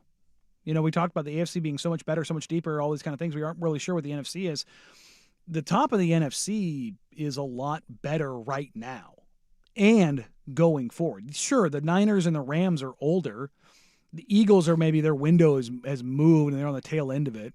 I think it depends on what they do with A.J. Brown. But Seattle, Detroit, Chicago, Not going anywhere. like those three teams, I think, are all in very, very, very, very good spots. Goff has to play better. That offensive and line the needs, offensive line needs an some upgrade. retooling. But you look at the AFC, it's like the teams that are ascending right now are the Patriots, Jags, Texans, Broncos, Colts. Chargers squint? This texter on the text line, 503-864-6326. I know you're a Duck fan. The Chargers are rumored to make $43 million more in cap space. That's top three if this is true. If this texter's right, and they're top three. Danny is noted Duck fan. No, this texter. Oh, okay, sorry. Like if that is true and they have that much cap space, Chargers could go out and really make some noise because they don't have a ton of holes to fill. Like maybe they're the one team, and I like Joel on the YouTube chat taking the Hawks and Jags in the Super Bowl next year. Jags, Chargers, Broncos. That might be your life next year. If the Chargers do have that much money in cap space, look, their offensive line was really the biggest bugaboo. Yeah, I think, Locked, cocked, ready to rock. I think they need a couple more weapons for Herbert. I don't think Lad McConkey is like the guy. So if you put McConkey, he's good. Johnston, and Keenan Allen are good. You find yourself a tight end, some more options behind the line at running the football. If your running back won't die. Yeah. And then on the Guys defensive, that like football, they like me back. yeah, and you've got Harbaugh, and obviously you've got some new blood in the OC room. Like you can make some changes. You can see them being better, but that's also a team. I think the Chargers are the team that the Jags were this year. I need to see it. Yeah. I think that's fair. And I know Duck fans are going to get mad at me. I need to see Justin Herbert not puke all over himself in a playoff game. It's true. It's true. I thought he had a great regular season this year. Yeah. I thought he was a really good quarterback. And, yeah, I mean, he lands in such weird positions, too. You can say, oh, the offensive line. It's like, yeah, but he's still puking all over himself. That's true. That's my guy. Like, CJ Stroud, same situation in Houston. And like the whole like, well, he didn't have this and this and this. I'm like, well, he didn't have it in the regular season either, and he was productive there. Yeah. Like, what's good for the goose is good for the gander. You know who else we did with this with? Peyton Manning. Yeah. Peyton Manning puked on himself quite a bit in the playoffs. He had a Tom Brady problem. Yeah. And when he didn't have a Tom Brady problem, he had a Ben Roethlisberger problem. So what kind of a point are we trying to make here then? Is that Justin Herbert is like a Peyton Manning No, type? you have to. No, you because that's saying, not a terrible kind of that's thing. that's not the comp I was making at all. I'm saying that you can make that. You can say that they puked all over themselves, and you don't have to grab your green and yellow glasses and shove your head up a duck's ass. It's okay to be critical of a guy who puked on himself. Yeah, it's true. He's got to have better performances in playoffs. Like CJ Stroud had one of the worst quarterback performances we've ever seen. Dude, Drake May has to be better. Yeah, Drake May has to be better. It's totally fine to say that. He cannot play the way he did against the Chargers, the Texans, the Broncos, and the Seahawks. No. That's playing with fire. I think you mentioned something that is the point of this whole conversation. I think we got really excited about the concept that Mahomes, Burrow, Josh, and Lamar were not a part of it. Oh, look how open this is. You said changing of the guard.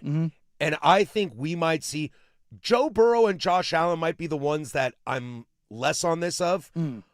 But we might see the door close on this Chiefs thing for a while. For a few years. What do we always say about dynasties? They always go out loud. And it's real loud. Yeah. It's really loud. I mean, in the middle of it with Brady, we were like, oh, this is the end. And like, oh, they came back. It's the same with the Spurs. They won titles in multiple eras. First it was Duncan and Robinson, and then it moved to Duncan and Ginobili and Parker, and like it just kept kind of pushing its way through. It's like dynasties come around not because you win a bunch in a row. It's you find a way to get back and to get back and to get back and to get back. It's because you go through these eras. You go through these periods to like the Warriors. I was just about to say, what are our two favorite titles of the Warriors for? The first and the last. Yeah. Because the first was Welcome to the Show.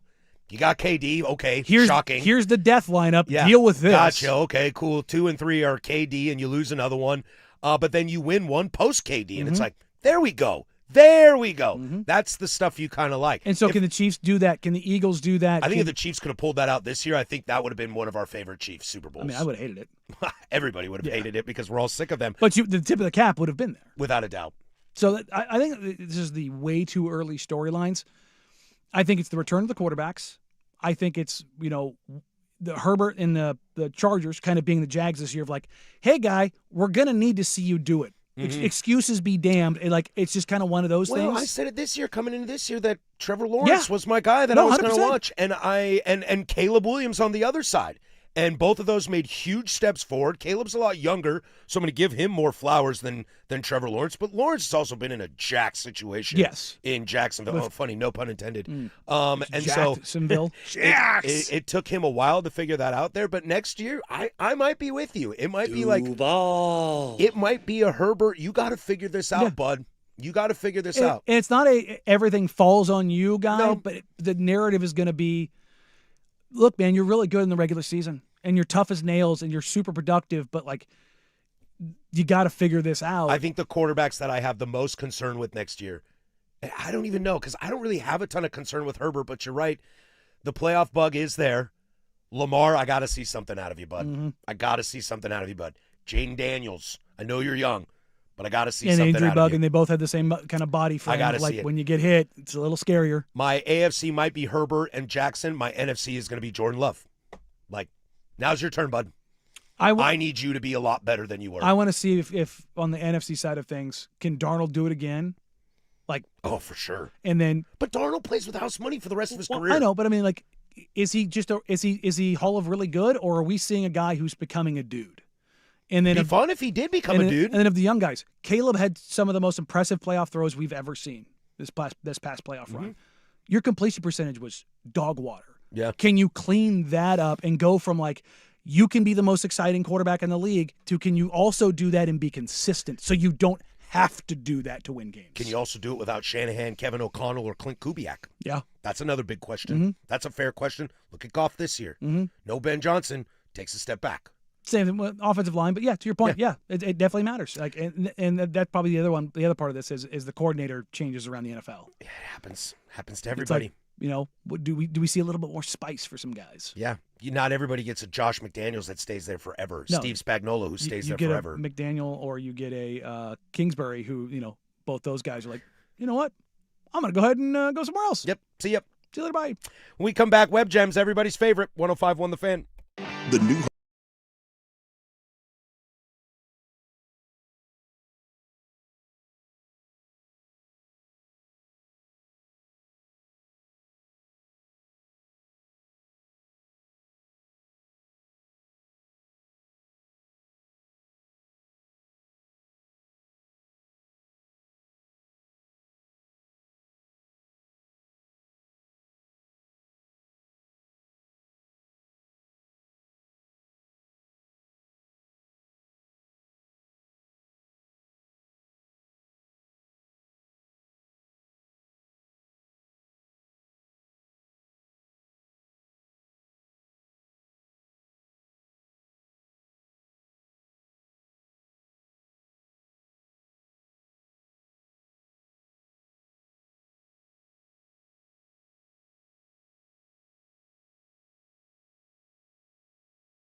Sometimes it's good. Aw, I've interrupted happy time. Sometimes it's bad. No, son of a... It's Web Gems. What'd you do? The Firm of Harris and Meringue on the Fan Sports Network. 105.1 and 1080 The Fan.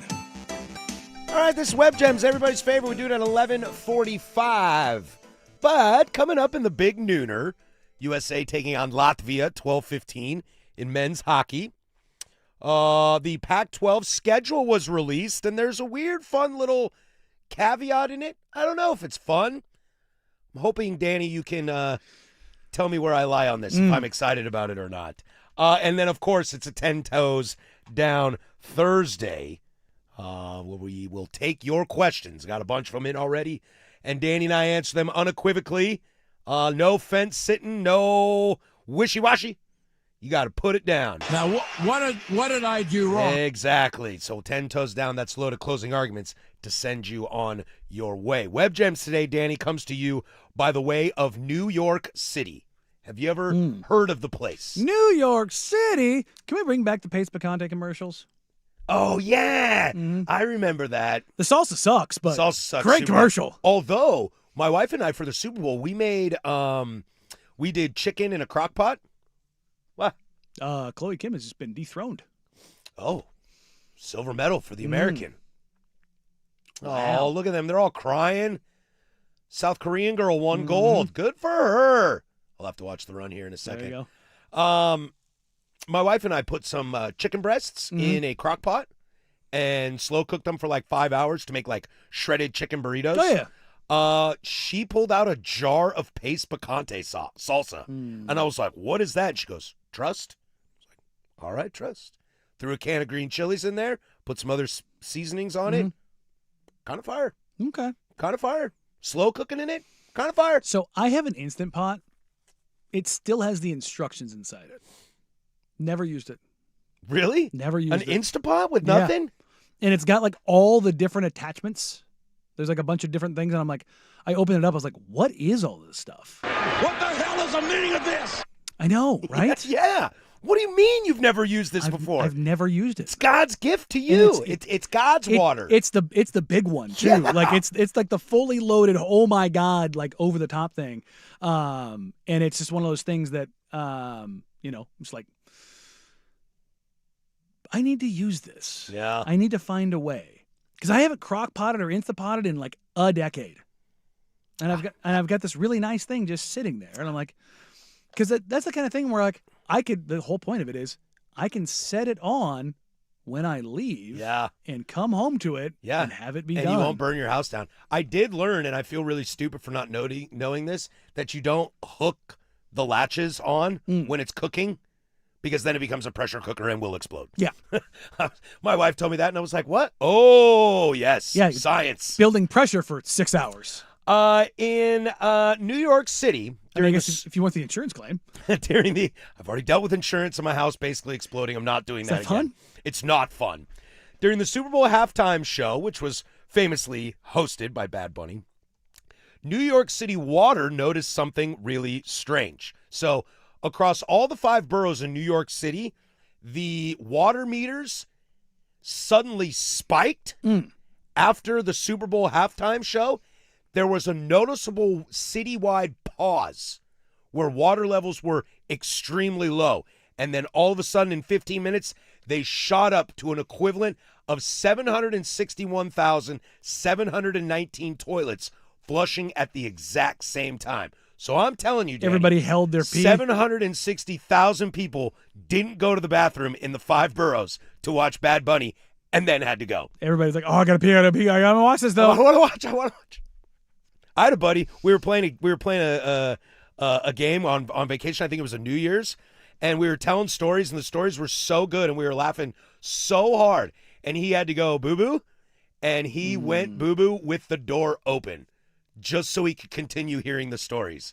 But he had to go so bad that he couldn't hold it anymore. Have you ever had to go so bad that you had to like in a random place?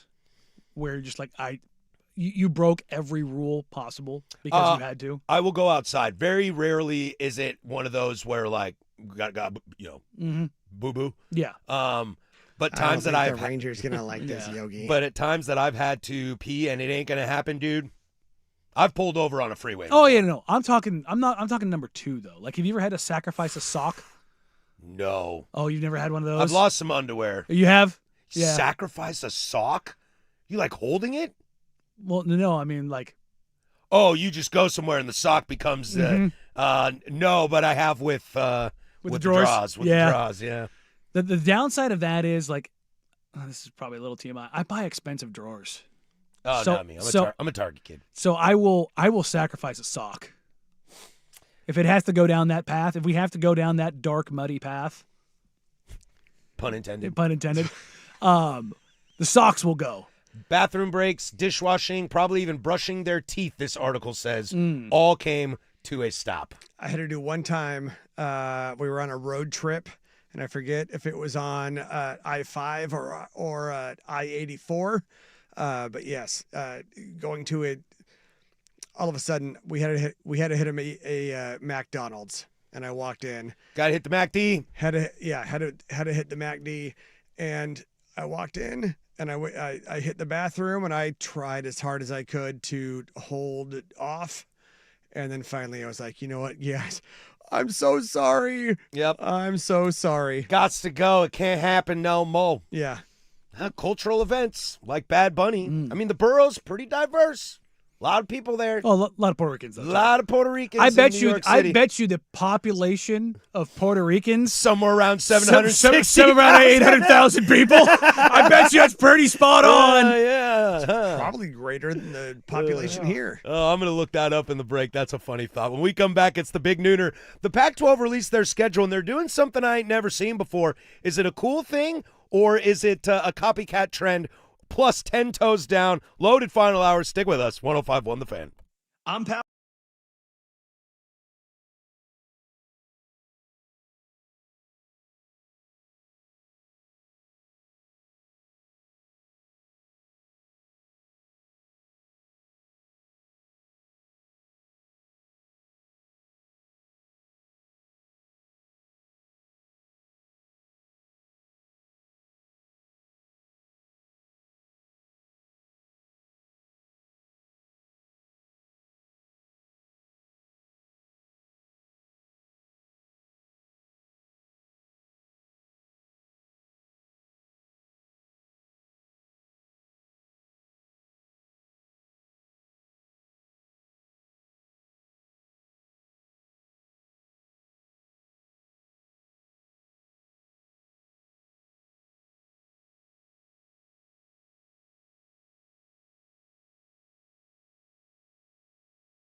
Now, from the George McCoy and Warren Allen Sports Desk, a Sports Center update on the Fan Sports Network, 105.1 FM and 1080 AM. Jeff Rust here with your Sports Center update. First on the Fan, the Trailblazers wrapping up the first half of the season tonight in Utah against the Jazz. It is a 6 o'clock tip on KUNP 2.2 on your antenna, Xfinity channel 302 and 1016. Scoot Henderson, Robert Williams III, Shaden Sharp, they are all game time decisions. The Blazers are 7.5-point favorites. Jaren Jackson Jr., he's expected to miss the rest of the season to have surgery to repair his left knee to ensure his health for next season. Buckstar Giannis Antetokounmpo, he will not play in this weekend's All-Star game due to a calf strain, but he will still help coach in the All-Star Celebrity Game. ESPN reporting free agent Jeremy Sohan. He plans to sign with the Knicks after clearing waivers. Over on the diamond, the Dodgers and third baseman Max Muncy, they've agreed to a one-year extension for $10 million. The deal includes a $7 million salary for 2027 and a $10 million option for 2028. And Kike Hernandez going back to the Dodgers on a $4.5 million deal. More sports scores and stories in 30 minutes. I'm Jeff Rust from the George McCoy at Warren Allen Sports Desk. Hurt and missing work, insurance companies acting like jerks. Don't call your mom. Call George McCoy. He's at warrenallen.com. The home of the Fan Happy Hour with Luke Anderson. Weekdays 2 to 3. The Fan Sports Network, 105.1 FM and 1080 AM.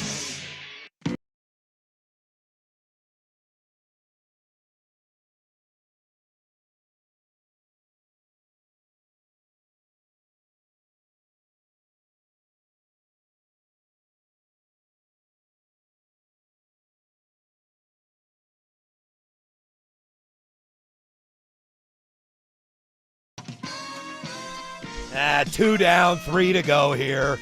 Damn it. The firm of Harris and Meringue. We do this every day from 10 a.m. to 1 p.m. Monday through Friday, yada, yada, yada.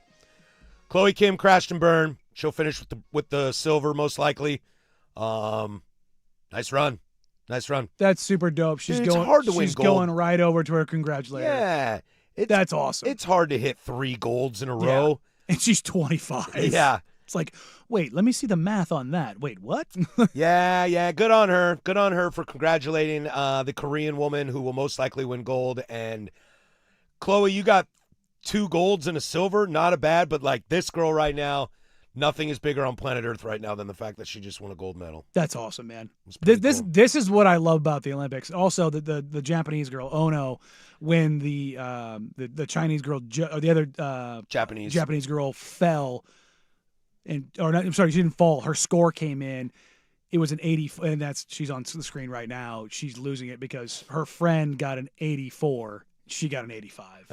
It was the realization of, I won bronze at the expense of my teammate by a point. Yeah, that's got to be tough, man. You spend all that time training together, and you know what I mean. Like, yeah. Obviously, your country, you're all there for each other. I mean, I imagine there aren't a ton of places in Japan to snowboard. There's a couple mountains. Well, I'm sure they've got some great stuff, and maybe they train in America. I don't know. But to where America, I mean, there's stuff everywhere. Well, that's where I was like, I saw the Aussie snowboarder that crashed and burned. Where in Australia? Where are you going, man? It's down there. Where are It's you down there. going, man? New Zealand's got some good snowboarding. Dope mountains. Yeah. It's funny. It's like you get to New Zealand, you realize when you look at a map just how far south the south tip of New Zealand actually is, and you're like, oh, that's like down there. Mm-hmm. You get absolutely incredible like mountains down there. It's actually pretty rad. We're at 10 Toes Down Thursday here, so get those in 503-864-6326. Also, crack research team over here. Oh yes, please. So what was the number of the toilets flush? 760 and change. So, according to the census, there are 660,000 Puerto Ricans in the 5 boroughs. I love that. I was like, I love the baby, correlation. there's a straight line you can draw there. You probably got some people, maybe a little mixed, or Sure. relatives of, that's kind or of just the islands in general. Yeah, add that on top for another 100K. But I love that, the entire Puerto Rican population likely paused for Bad Bunny. That's pretty amazing. That's pretty dope. That's pretty. He had the other, remaining 100,000 on the field with him. There you go. It's a 10 toes down Thursday. We still have a little bit of room if you want to sneak some in. Questions that we will unequivocally answer. We'll do that in 15 minutes. But the news of the day kind of broke a little late last night. As a personal bias, I've been kind of waiting for this just because I want to see what my team's going to be. But the Pac-12 finally announced the schedule for 2026. As you know, the Pac-12 has been rebuilt. There is Texas State, Colorado State, Fresno State, San Diego State, and Boise State joining WSU and OSU in football. Gonzaga will join in basketball. So what happened last year with Oregon and with Oregon State, and Washington State, they ended up having to play each other twice because they just couldn't fill out a schedule for that. So the Pac-12 kind of looked at that, and I don't know, again, if this was a direct correlation, but the last game of the season, it has already been determined if you are home or away, but during rivalry week, it is a flex schedule, and you will play a team based on how it affects your odds to get in the college football playoff. So if we assume Boise State is going to be the top team of the Pac-12, okay? Now, their schedule is not easy, but let's say they were to run the table here. Maybe their only loss is Oregon, but they beat Memphis, South Dakota, Western Michigan, get into conference schedule, run it down the line. They will flex that last weekend. It will be a road game for Boise State no matter what, but they will flex that into the best team in the conference to boost their resume to get them into the playoff. You follow what I'm saying? That. You follow what I'm saying? Yeah. Now, I was wondering, if this were the SEC, they would flex that into the worst team to play. The Citadel. So you could bomb them by 45 points. I'm curious, Danny, is this something we like? And is this something that we could see other conferences copycat? I heard Dirt say sixes. I heard Dirt say this morning, that what if you're in the Big Ten and it's Indiana, Ohio State, could you make Oregon and Iowa play each other again? Iowa, USC again? And that boosts your resume to maybe get SC over that hump to get in? Maybe gets Vandy in because they beat, I don't know, Oklahoma or something? Food for thought. You know what? Get rid of conference title games and do that. Just do that in general? Do just that. for playoffs? Do that. Get rid of conference title games. You can call it the conference title game for all I care. That's what I'm saying. Yeah. You know what I mean? Make that happen. Yeah. Because if our eyeballs tell us who are the two highest ranked teams. It gets out of whatever that disaster was at the ACC. Let's say for whatever reason, Indiana and Ohio State weren't scheduled to play this past year. And they would have met in the conference title game. Or we get rid of the conference title game because we just don't seem to care about them anymore, and we make them play. Oh, Ohio State played Michigan last year, and? Well, the only thing you would run into is that this is during rivalry week. I know. But I guess, if you pushed it the next week, well, also, wouldn't that should, in theory, speed up the playoff, too?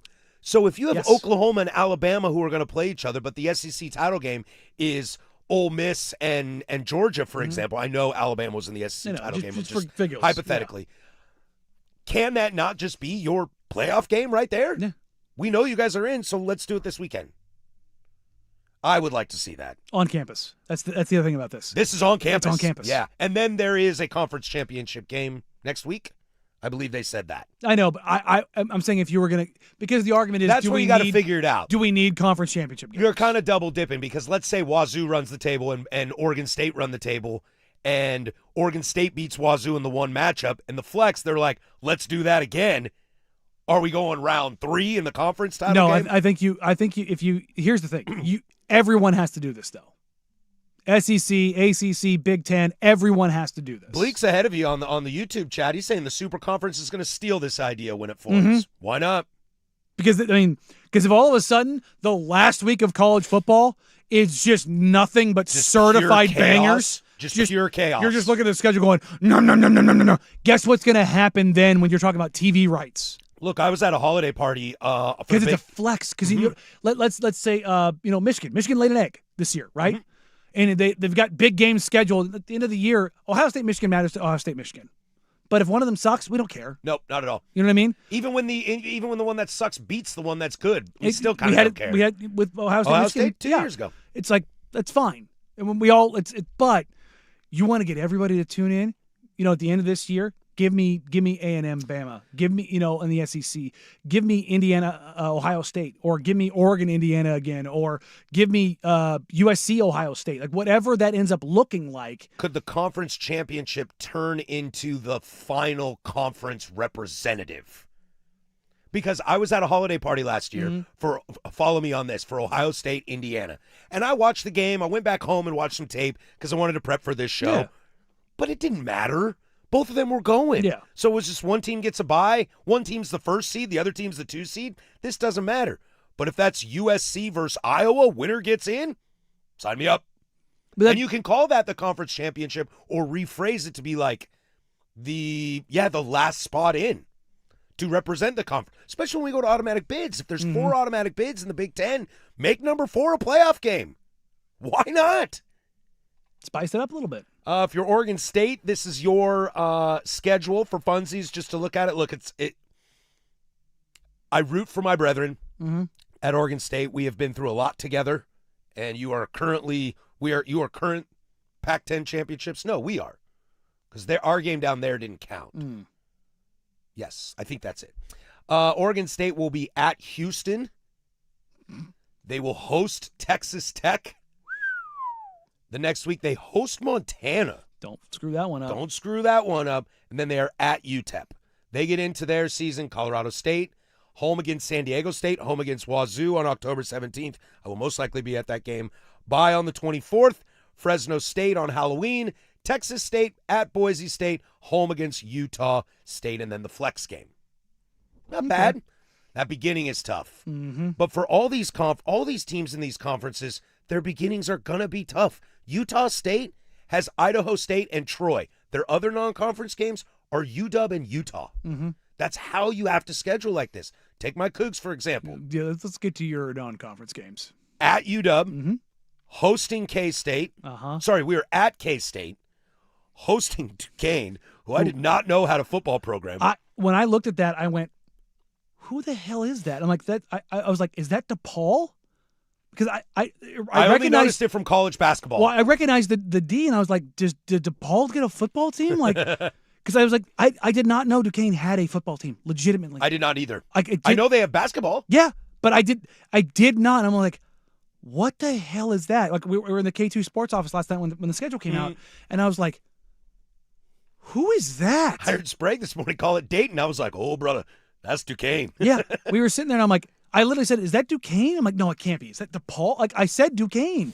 And I'm like, is that DePaul? And we Googled it real quick, like, no, it's Duquesne. I was like, holy crap. And then if I do travel to Pullman for a game, I will go to, they host Arizona is their last non-conference game. That's probably the game I would travel for. It's a fun one. Yeah. And then Wazoo, let's see, home against Fresno State.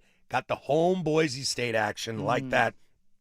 But next week on the road at San Diego State, don't like that. And that's a trip you go to. I'm not going to pretend to know, is Texas State any good? Where do they play? Is that a fun spot to be? San Marcos. San Marcos? It's between San Antonio and Houston. I don't know anything about San Marcos. Cool place? Cool little town. Okay. Well, actually, it's not even little. It's actually Texas State, I believe, is the biggest college in the state now, like enrollment-wise. Oh, really? Yeah. More than UT? Yeah, it's a big school. Oh. Yeah, I don't know. Of all these I mean, look, let's face it. Portland State, I think, has the largest enrollment in the state of Oregon, too, right? So, yeah, I guess enrollment can be different no matter what you do. Especially if you, in today's world where you don't have to be in class. Good gravy. Texas State had an enrollment of 45,000. Whoo, buddy. That's a big school. Say that again? 45,000 at Texas State last year. Whoa. Goodness gracious. I mean, I knew it was big. I didn't realize it was that big. Let's see here. I'm trying to see. For example, that's total enrollment? Yes. Undergrad enrollment at Wazoo is 21,000. UT had 55,000, but 10 of that was Graduate. 11 of that was graduate students. Oregon State total enrollment, all campuses and e-campuses, 38,000 last year. Still good size. Yeah. Oregon State, good size. But again, Texas State, big school. 20th consecutive year of growth for Oregon State, a record unmatched by any other public university in America. No, I mean their engineering department is It's pretty rad. one of the best in the country in the world when you're talking about nuclear engineering. Go Beavers. Yeah, good little spot. Fascinating. I'm excited to see how this Pac-12 schedule comes out. Should be a lot of fun. We come back. It's Thursday. That means it's 10 toes down. Get those last-minute questions in. We'll do that next. We got enough for a double seggy. So if you got last ones, get them in. We'll do that next. 105.1 FM and 1080 AM.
there's no fence sitting here. Sooner or later, man's got to pick sides. This is 10 Toes Down, where the firm picks a side and is all in. They know where I'm at. 10 toes down. On the Fan Sports Network, 105.1 FM, 1080 AM. The Fan. 10 Toes Down here. We do it every single Thursday here on Portland Sports Leader. The firm of Harris and Meringue. USA up 1-0 in hockey already. I was trying to see who it was that scored that, but I missed it. I'm sure you all can tell me. And we got a crazy wreck in the speed skating short track. Awesome wreck in the short track. I don't want to see it happen, but I wanted to see it happen. Guy wiped out the cameraman. ESPN's so lame. They don't even have this updated yet. I bet you NBC Sports has probably got a better, more accurate one. Yeah, you would hope. You would hope. But this is 10 Toes Down. We do it every single Thursday here at 12:15. Let's get to these, huh? Should we have some fun? I pulled this earlier when we were talking about James Harden because I thought it would be a fascinating question to ask. So this will be my submission from a texter on the text line. I'm not a Harden fan either, boys, but devil's advocate. 10 Toes Down. Would he view it differently if OKC hadn't traded him before he became a star? Like, would James Harden view loyalty differently if he would have allowed to become part of a big three at OKC? Because, look, I know it's different administration, different guys in charge. Would we view James Harden differently? Also a great question. Because, look, I don't care about what James Harden thinks, to be honest with you. Totally. But I do wonder, as we've seen now in OKC, they won a title. They've got a big three in J-Dub, Chet Holmgren, and SGA, obviously. But if Harden sticks around and him, KD, and Westbrook maybe get one of them things and they all become superstars, does he view that differently, Danny? Well, you got to remember when that time period, they had Durant and Westbrook. Lost an NBA final to the Heatles. But the part of that matters is 2-0 America. You were still looking at you needed a big, and so they went with Ibaka. Like, yeah, people. I mean, and Ibaka was important for them in those runs. He was. But here's the thing: is for all of, and Sam Presti's been incredibly brilliant, but a lot of the misses that they gloss over, this is one of the biggest ones. You had legitimately 3 MVPs on your roster, and you traded one away for Kevin Martin. Yeah. That's tough. That is tough. No, hey, in all fairness, Kevin Martin was pretty. I mean, Kevin Martin was good, but it was like. I tried to say it with a straight, with a straight face. Sorry. But the thing is about it is, in that era, you weren't going big three, and you couldn't just pay 3 scorers because you had Russ, KD, and Harden, right? Right.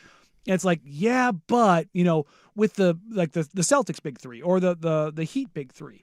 Yes, you had the Celtics, you had Ray Allen as a scorer, and you had Paul Pierce as a scorer. Kevin Garnett was the best defensive player on the planet. He was, and he was a matchup nightmare. There's just people aren't built like KG, so there was no body you could really put on him. And look at the Heat. Yeah, Chris Bosh put his ego aside. Chris Bosh was a phenomenal defender. LeBron James was at the peak of his physical powers. Dwayne Wade was a multi-time all-defensive player. I've said this 1,000 times. LeBron James, those 4 years in Miami, is the best basketball player I ever saw. That doesn't mean he's the best ever of all time sort of thing, but he was the most unstoppable. That stretch is like some wow basketball play. The only player that's ever been more dominant than that was Shaq. Yes. There's just nothing. If he wanted to do something, there was nothing you could do about it. No, there really wasn't. It turns out being 6'9", 315 pounds with that level of athleticism is super useful. Yeah, I love that they had him listed at 240.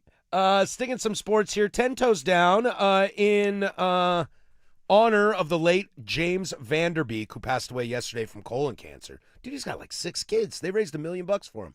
Apparently the family's broke because they spent all the money on cancer, trying to fight cancer. That stinks. The Dawson's Creek residuals don't hit, huh? I guess not, man. That's crazy. Goals are scored by that hard. They didn't raise that much money. Yeah. Team USA up 2-0 over Latvia right now. Goal scorers are Brady Tkachuk and Quinn Hughes. Yes, I saw that, and I finally found it, and I like the first one is Tkachuk to Werenski to Tkachuk. Mm-hmm. It's like, dude, this stuff is just so wild. Yeah, we're going down this path. I wish I knew a little bit more about hockey. I was having this convo with Dirt off the air this morning, just so I could laugh at what the Team USA third line is, just to giggle that all those dudes start, and some of them are captains for their club team. Because I do that in the World Baseball Classic. Pete Alonso, he's on America. He's on the bench. You're like, what? Yep, Yeah. sure is. Pretty good. Sure is. Will Smith? Oh, dude, that guy saved a World Series for the Dodgers. Yep, on the bench. Yep. I don't want to see him slap Chris Rock again. I mean, I'd be okay with that. But in honor of James Van Der Beek passing away, the best football movie. Danny, what's the best football movie? I'm a huge Remember the Titans fan. Fair one to have. Look, Varsity Blues is definitely up there. It's a huge Varsity Blues is a huge staple in my growing up. Yes, it was a coming of age movie. I don't know if it's my favorite or the best. It's a mighty fine Mount Me hat. Mount Me? No, I hadn't had enough beers yet. I love Tweeter. Tweeter was unfortunately a role model for me at that point in my life. America's Funniest Home Videos. They should have called it America's Funniest Hits to the Nuts. Yeah. Wang. Remember the Titans is certainly like an absolute banger of bangers. Left side, strong side, Gary Bertier. I mean, Ain't no mountain high sunshine, enough. sunshine. Yeah. You know, I can dig it. It's like that movie is just football's not fun anymore, is it? I mean, it's just so good. Oh man, football. Can I just say this? There are no truly great like football or like even basketball movies where they show like good action in the movies themselves. Well, that's where I was going to go with my football. I'm an Any Given Sunday guy. The eyeball being ripped out and left in the dirt. It's not just Turf. that, but there's a lot of like on play, like on field happening, like game footage, quote unquote. You know who's really, really, really bad in that though, as far as the football action? Bill Bellamy. Yes. It's His routes are so terrible. Oh, it's just. But I love that scene when he's standing in front of the mirror and he's like pointing at himself and he's like, "You're the man. You're the greatest." I love that scene. The other one where the on field is really bad but I love how stupid it is. The Replacements. Yeah, I think I only saw that movie once. It's been a long time since But I mean, I've it's seen Keanu, it's Gene Hackman, it's Favreau. Like it's just fun. You do kind of just have to give it a little bit of credit because of Keanu and Gene Hackman, and I didn't see why, but just because of that. The second USA goal was waved off. Latvia has scored to tie it 1-1. No.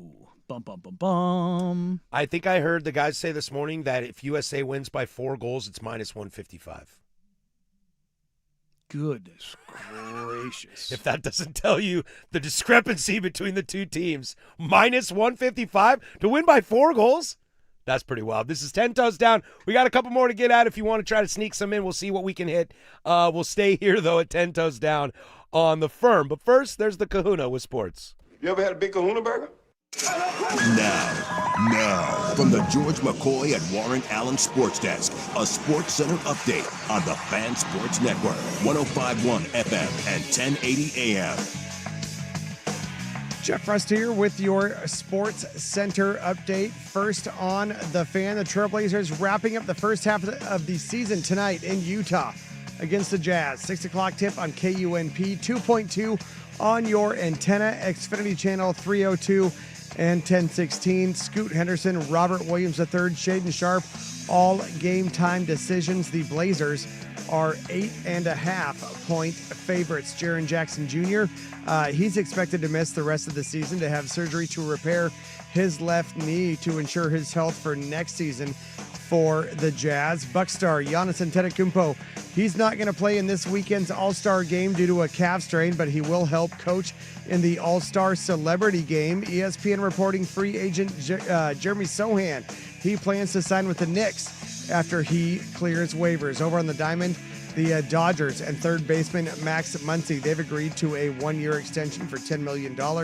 The deal includes $7 million for 2027 and a $10 million option for 2028. And Kike Hernandez, he's going back to the Dodgers on a $4.5 million deal. More sports scores and stories in 30 minutes.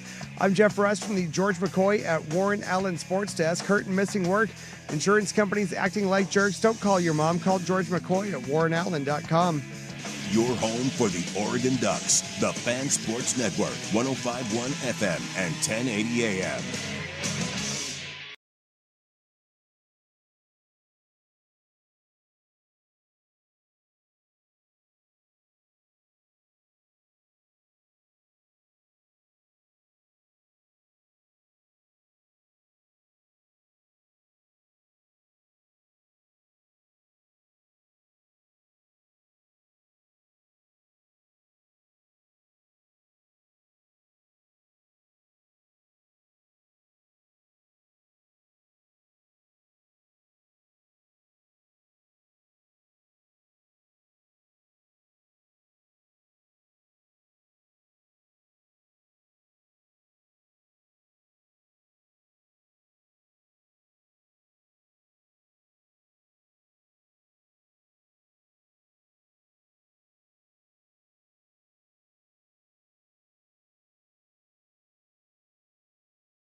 This is part 2 of 10 Toes Down. We do it every single Thursday at 12:15. Thanks for being a part of our day and being active with us on this.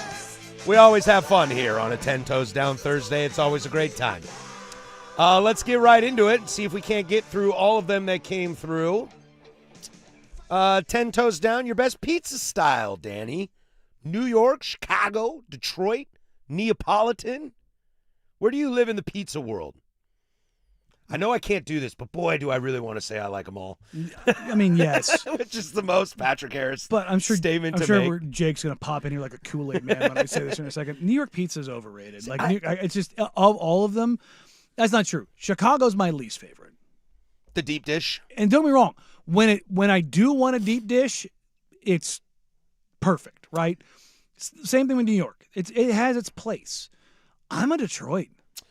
The recent wave of Detroit being like a pretty popular style these days in this town has been pretty fun. It's the you get some of the deep dish thickness, you get some of the floppiness of the New York, but you get that perfect golden cheese melted crunchy crust around the outside that is just like that. Detroit is the one that hits for me. Now, of all of them though, give me the traditional wood fired. Oh, yeah. Yeah, I'm probably with you on that. Traditional wood fire, like legitimate Italian, that is my absolute favorite. Now, to always sneak in 5 toes, fence sitting like I love to do, I do think there's a time and place for all of them. Oh, for I sure. do love a New York style slice from time to time. We have Escape from New York, not far from here. I do like that spot a lot. I'm not the biggest Neapolitan style guy.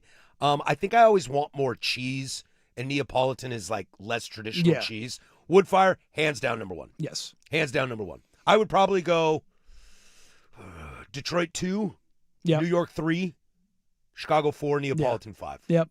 I'm pretty similar. What about tavern style? You had tavern style, it's like thin crust and they cut them in squares. Yeah, no, I'm down with that. Dude, that's like a Totino's pizza. I'm super into that. Yeah, no, I'm down with that. What But yeah, else no, do we got? the wood fired, like traditional, everything from scratch kind of a deal. That's the banger.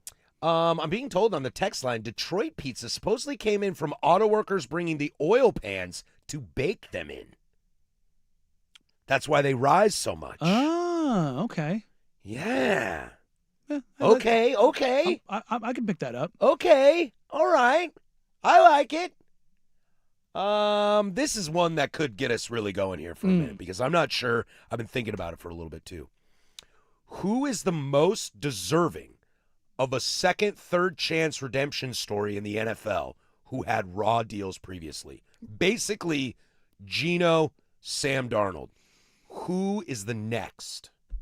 I mean, who's had a raw deal? Like, who do we think actually still has it? And that's what's tough because I think Fields was never put in a good spot. Yeah, but he's also just. But I don't know if he good. has it. This one's a little out of the box because he plays for a really good team and he's had success. Can I present to you Brock Purdy? No, because I think he's been successful. I don't ever think he got a raw deal. He's always had weapons around him. I mean, yeah, because the raw deal, because the other person I think that could be like a Sam Darnold-esque and take another round into the their career would be Jared Goff. Jared Goff, you want to talk about how bad Drake May was in that Super Bowl? Dude, Jared Goff wasn't very good in his. But that wasn't a raw deal. That was just wrong fit, wrong place. Daniel Jones is still there. Yeah. I worry that he'll never be. I worry that we are seeing peak Daniel Jones and not much to do after that. These are two, I don't believe I'm actually saying this, but just throwing them out there. Tua and Dak. Now what's interesting with Dak is I don't know if Dak's ever been bad. No, he hasn't. But just what's been around him at certain But points in also, time. has Dak not also had a pretty decent amount of talent around him? Yeah, he has. Again, I don't actually believe it. Which is funny because I'm playing devil's advocate. Sure, I can bang on Dak. It's pretty easy for me to bang on Dak. I think that for the value pick and what he's become has been great. I think Jerry has overpaid him twice, and that really, really handcuffs them. but that's not necessarily Dak's fault. Okay, here's one I actually believe in. But Tua, Yeah. and the other is his new married at the hip counterpart, Kyler Murray. That's where I was going to go. It's Tua Kyler. and Kyler, and if there was one, Kyler's of them, just self-created, though. if there's one that's more deserving to the Probably listener's Tua. question, it's Tua. Has Tua really done anything that makes you not like him? Tua struggles in the cold. But he also... His head's banged on the turf. None of that is necessarily his fault. Some of the stuff he said this year in particular, Calling out the team. but Kyler's is all self-destructive. Now, he's got a god-awful organization around him, too, which is not helping flourish. But if you're talking talent, I mean, the talent is overwhelming. Yes. There's no question about the talent. Mm-hmm. It's of all of these guys, it's Kyler. He's not necessarily deserving of it, but like the most likely when you're talking about talent profile, bad franchise, not being put in the best positions, all those kind of things. Now, again, a lot of this is his own self-destruction. You think Kyler's more talented than Tua? Oh, yeah. Yeah, I think so too. I like Tua more, but I think raw mechanics. I'd rather have the size of Tua, and that's not saying much because they're not very much bigger than each other. Is Tua bigger than Kyler Murray? Which one of Heavier. those is taller? I think Tua. I think Tua too. Yeah. Tua. Yeah, he's had a massive wreck in the women's speed skating. Goodness gracious. I will play devil's advocate on another one here for funsies. Bryce Young. I think he's starting to at least go from one of the worst quarterbacks I've ever seen to viable. Okay.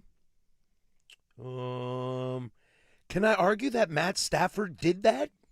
No, because he was already good. He was so good. Yeah, and he had Megatron. Yeah. Just trying to really stretch here. Baker? Is he kind of doing that? No, because I think he's already done it. But he hasn't won. If we're talking Sam Darnold, that's like winning. Yeah, I don't. The Darnold one's different because not only did he win, he won in two teams or for two franchises and then won a Super Bowl. I don't think that's very common. I think the answer is Kyler Murray. Yeah. Or Tua. Deserved Tua. Best shot, Kyler Murray. Yeah. 10 toes down, gun to head. Blazers go. They have to go. Okay? Like they move. Right? Okay. Worst case scenario, Blazers are gone. What other sport would you replace them with here in town? MLB, NHL, or NFL? Well, it's NFL. I hear you on that. I'm a firm believer. I think NHL would do the best in this town. I think NHL and MLB would both do really well, but the NFL would 100%. I know it's such a tough question, too, because NFL is king no matter where you are. But as far as fit, as I love to, talk about the pulse of this of the city and, why we're such great Timbers fans in this city, because that fits a large demographic of Portlanders, quote unquote, the ones that you love, to where I think hockey would encompass that the best. Because honestly, of all four sports, and it might be because we have that information in front of us, I think basketball suits us really well. Yeah. Here. And I don't know if it's because we've built that since the 70s. Well, it's also the same schedule, same season, same number of games. We feel like a basketball town. Yeah. This team really rallies around the Blazers when they're really good. I think NHL and MLB would both do really good here. And there's a lot of MLB teams that even when they're good, people don't rally around them. Sure. Look at my Cleveland team, dude. They don't sell out playoff games. Yeah. We go a lot, but this place would. This place would, I think. Yeah. I think so, too. 10 toes down, where did this go? I think this will be the last one we can have here. Can you and the lady still, have the fun time if the dog is in the room? Last night, me and the wife were enjoying some afternoon delight when our little toy poodle comes barging into the room and won't stop staring at us, begging for attention. Now, I am not somebody that pulls behind the curtain of my personal life very often, but it does weird me out when the animal's in the room staring. I make him watch. Yeah, of course you would. This is the most meringue on brand I could ever possibly think of. You will sit there and you will like it. In fact, I want you to take notes, and you have to podcast after this. I don't know what it is, but it weirds me out. And I think it's because animals are so they're so naturistic. Yeah, they're I mean, like it's they do that in the wild, and they don't care if people are watching them. To where we have built this, this privacy culture in our world, which I think works for the most of the human race. But yeah, I get weirded out. I look over and I'm like, ugh. Look, if it's a spontaneous thing and the door doesn't get closed, well, the door doesn't get closed. Sure. But you better not hop up on this bed, otherwise you're things aren't going to go well for you. You're going to catch a foot. Better the animals than children. Oh yeah. Not even close. Yeah, no. Not even close. Yeah, no. I don't even think that's a hot take. No. You don't want them in the room. We got someone on the text line who thinks Zach Wilson. Multiple people thinking Zach Wilson is the one. I mean, he go with God, my friend. I mean, he did play for the Jets. Go with God, my friend. But yeah, I never saw it. I never saw it in college. No, I'm not in on that. But gun to head, Zach Wilson or Trey Lance? Zach Wilson. God, that is Trey Lance. The second worst quarterback taken ever. I mean, that's the revolver, the shotgun. Yeah. You're accomplishing the same job. Both getting the trick done. It's just a level of certainty. That's all it is. That is 10 Toes Down. We do it every single Thursday at 12:15. Thank you for being a part of us today. We come back, closing arguments to send you on your way home. The Firm on 105.1 The Fan.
is wrapping up for the day, You want answers? I think I'm entitled. which means it's time for the closing arguments. Brought to you by Leskin Law.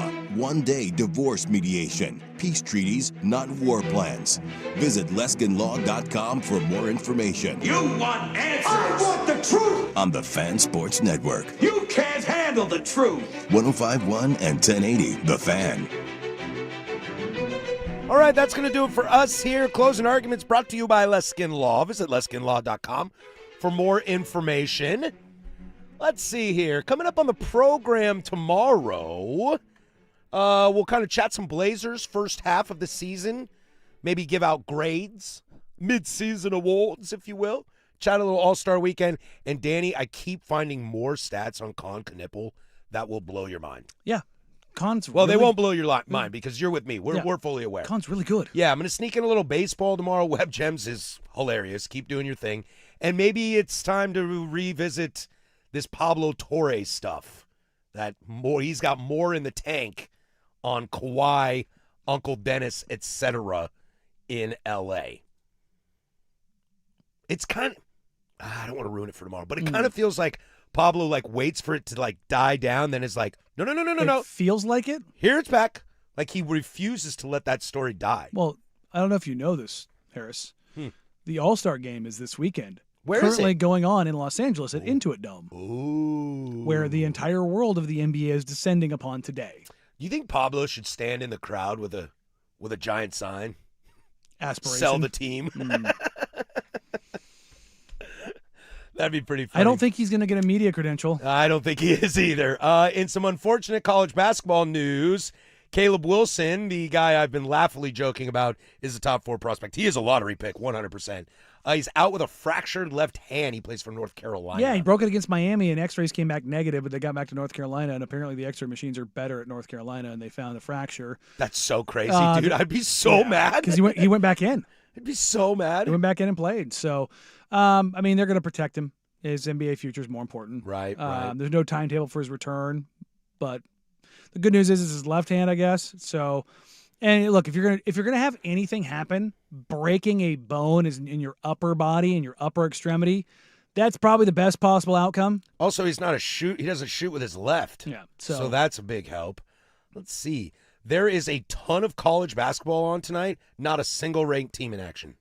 Yeah, no, as I was saying when we were looking at the schedule, Saturday rules, but today and tomorrow suck. Why? How do they do that? How does it turn out like that? TV. Yeah. It's TV. They're trying to live around that. Thursday nights is, NBA night. So Chan joining the Knicks after the Spurs release him. Nothing to see here. Yeah, I know. The Knicks adding a wing body in Sohan is not a bad thing.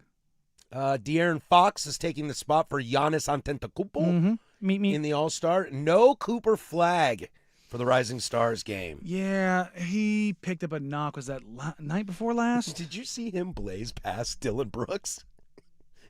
So what's up, chump? Mm-hmm. I got 8 inches on your punk ass. Oh, I mean, Brooks is a big boy, but I know.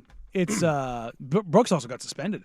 Picked up his 16th technical. Yeah, buddy, you gotta knock that off. I mean, he's not on sheet pace, but he's definitely stacking them. No one will ever be on sheet pace. No, one every other game.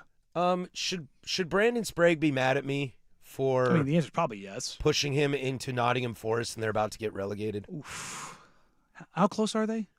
They are 2 points ahead of relegation zone to a team they just tied 1-1.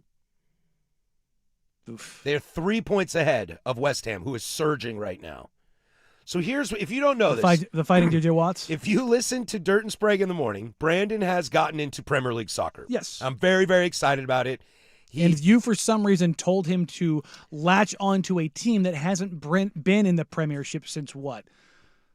Well, they had a really good year last year. I know, but like 70s. I was going to say. I've never seen him in my lifetime. I've been watching since the early 2000s. I legitimately think it's the early 90s. Yeah. Dope logo. Dope logo. Dope kit. A lot of history around the early years. If you don't know, it's not show beef, but it is definitely personal beef. Well, it's one-sided because he's mad at me. Yeah. He asked me, I need a team to get into. I want the Carolina Panthers of the Premier League. And I said, whoa. You don't want that. Because, and at the time, Carolina was super, super bad. Yeah. You don't want that because if you get relegated, it makes it a super hard watch.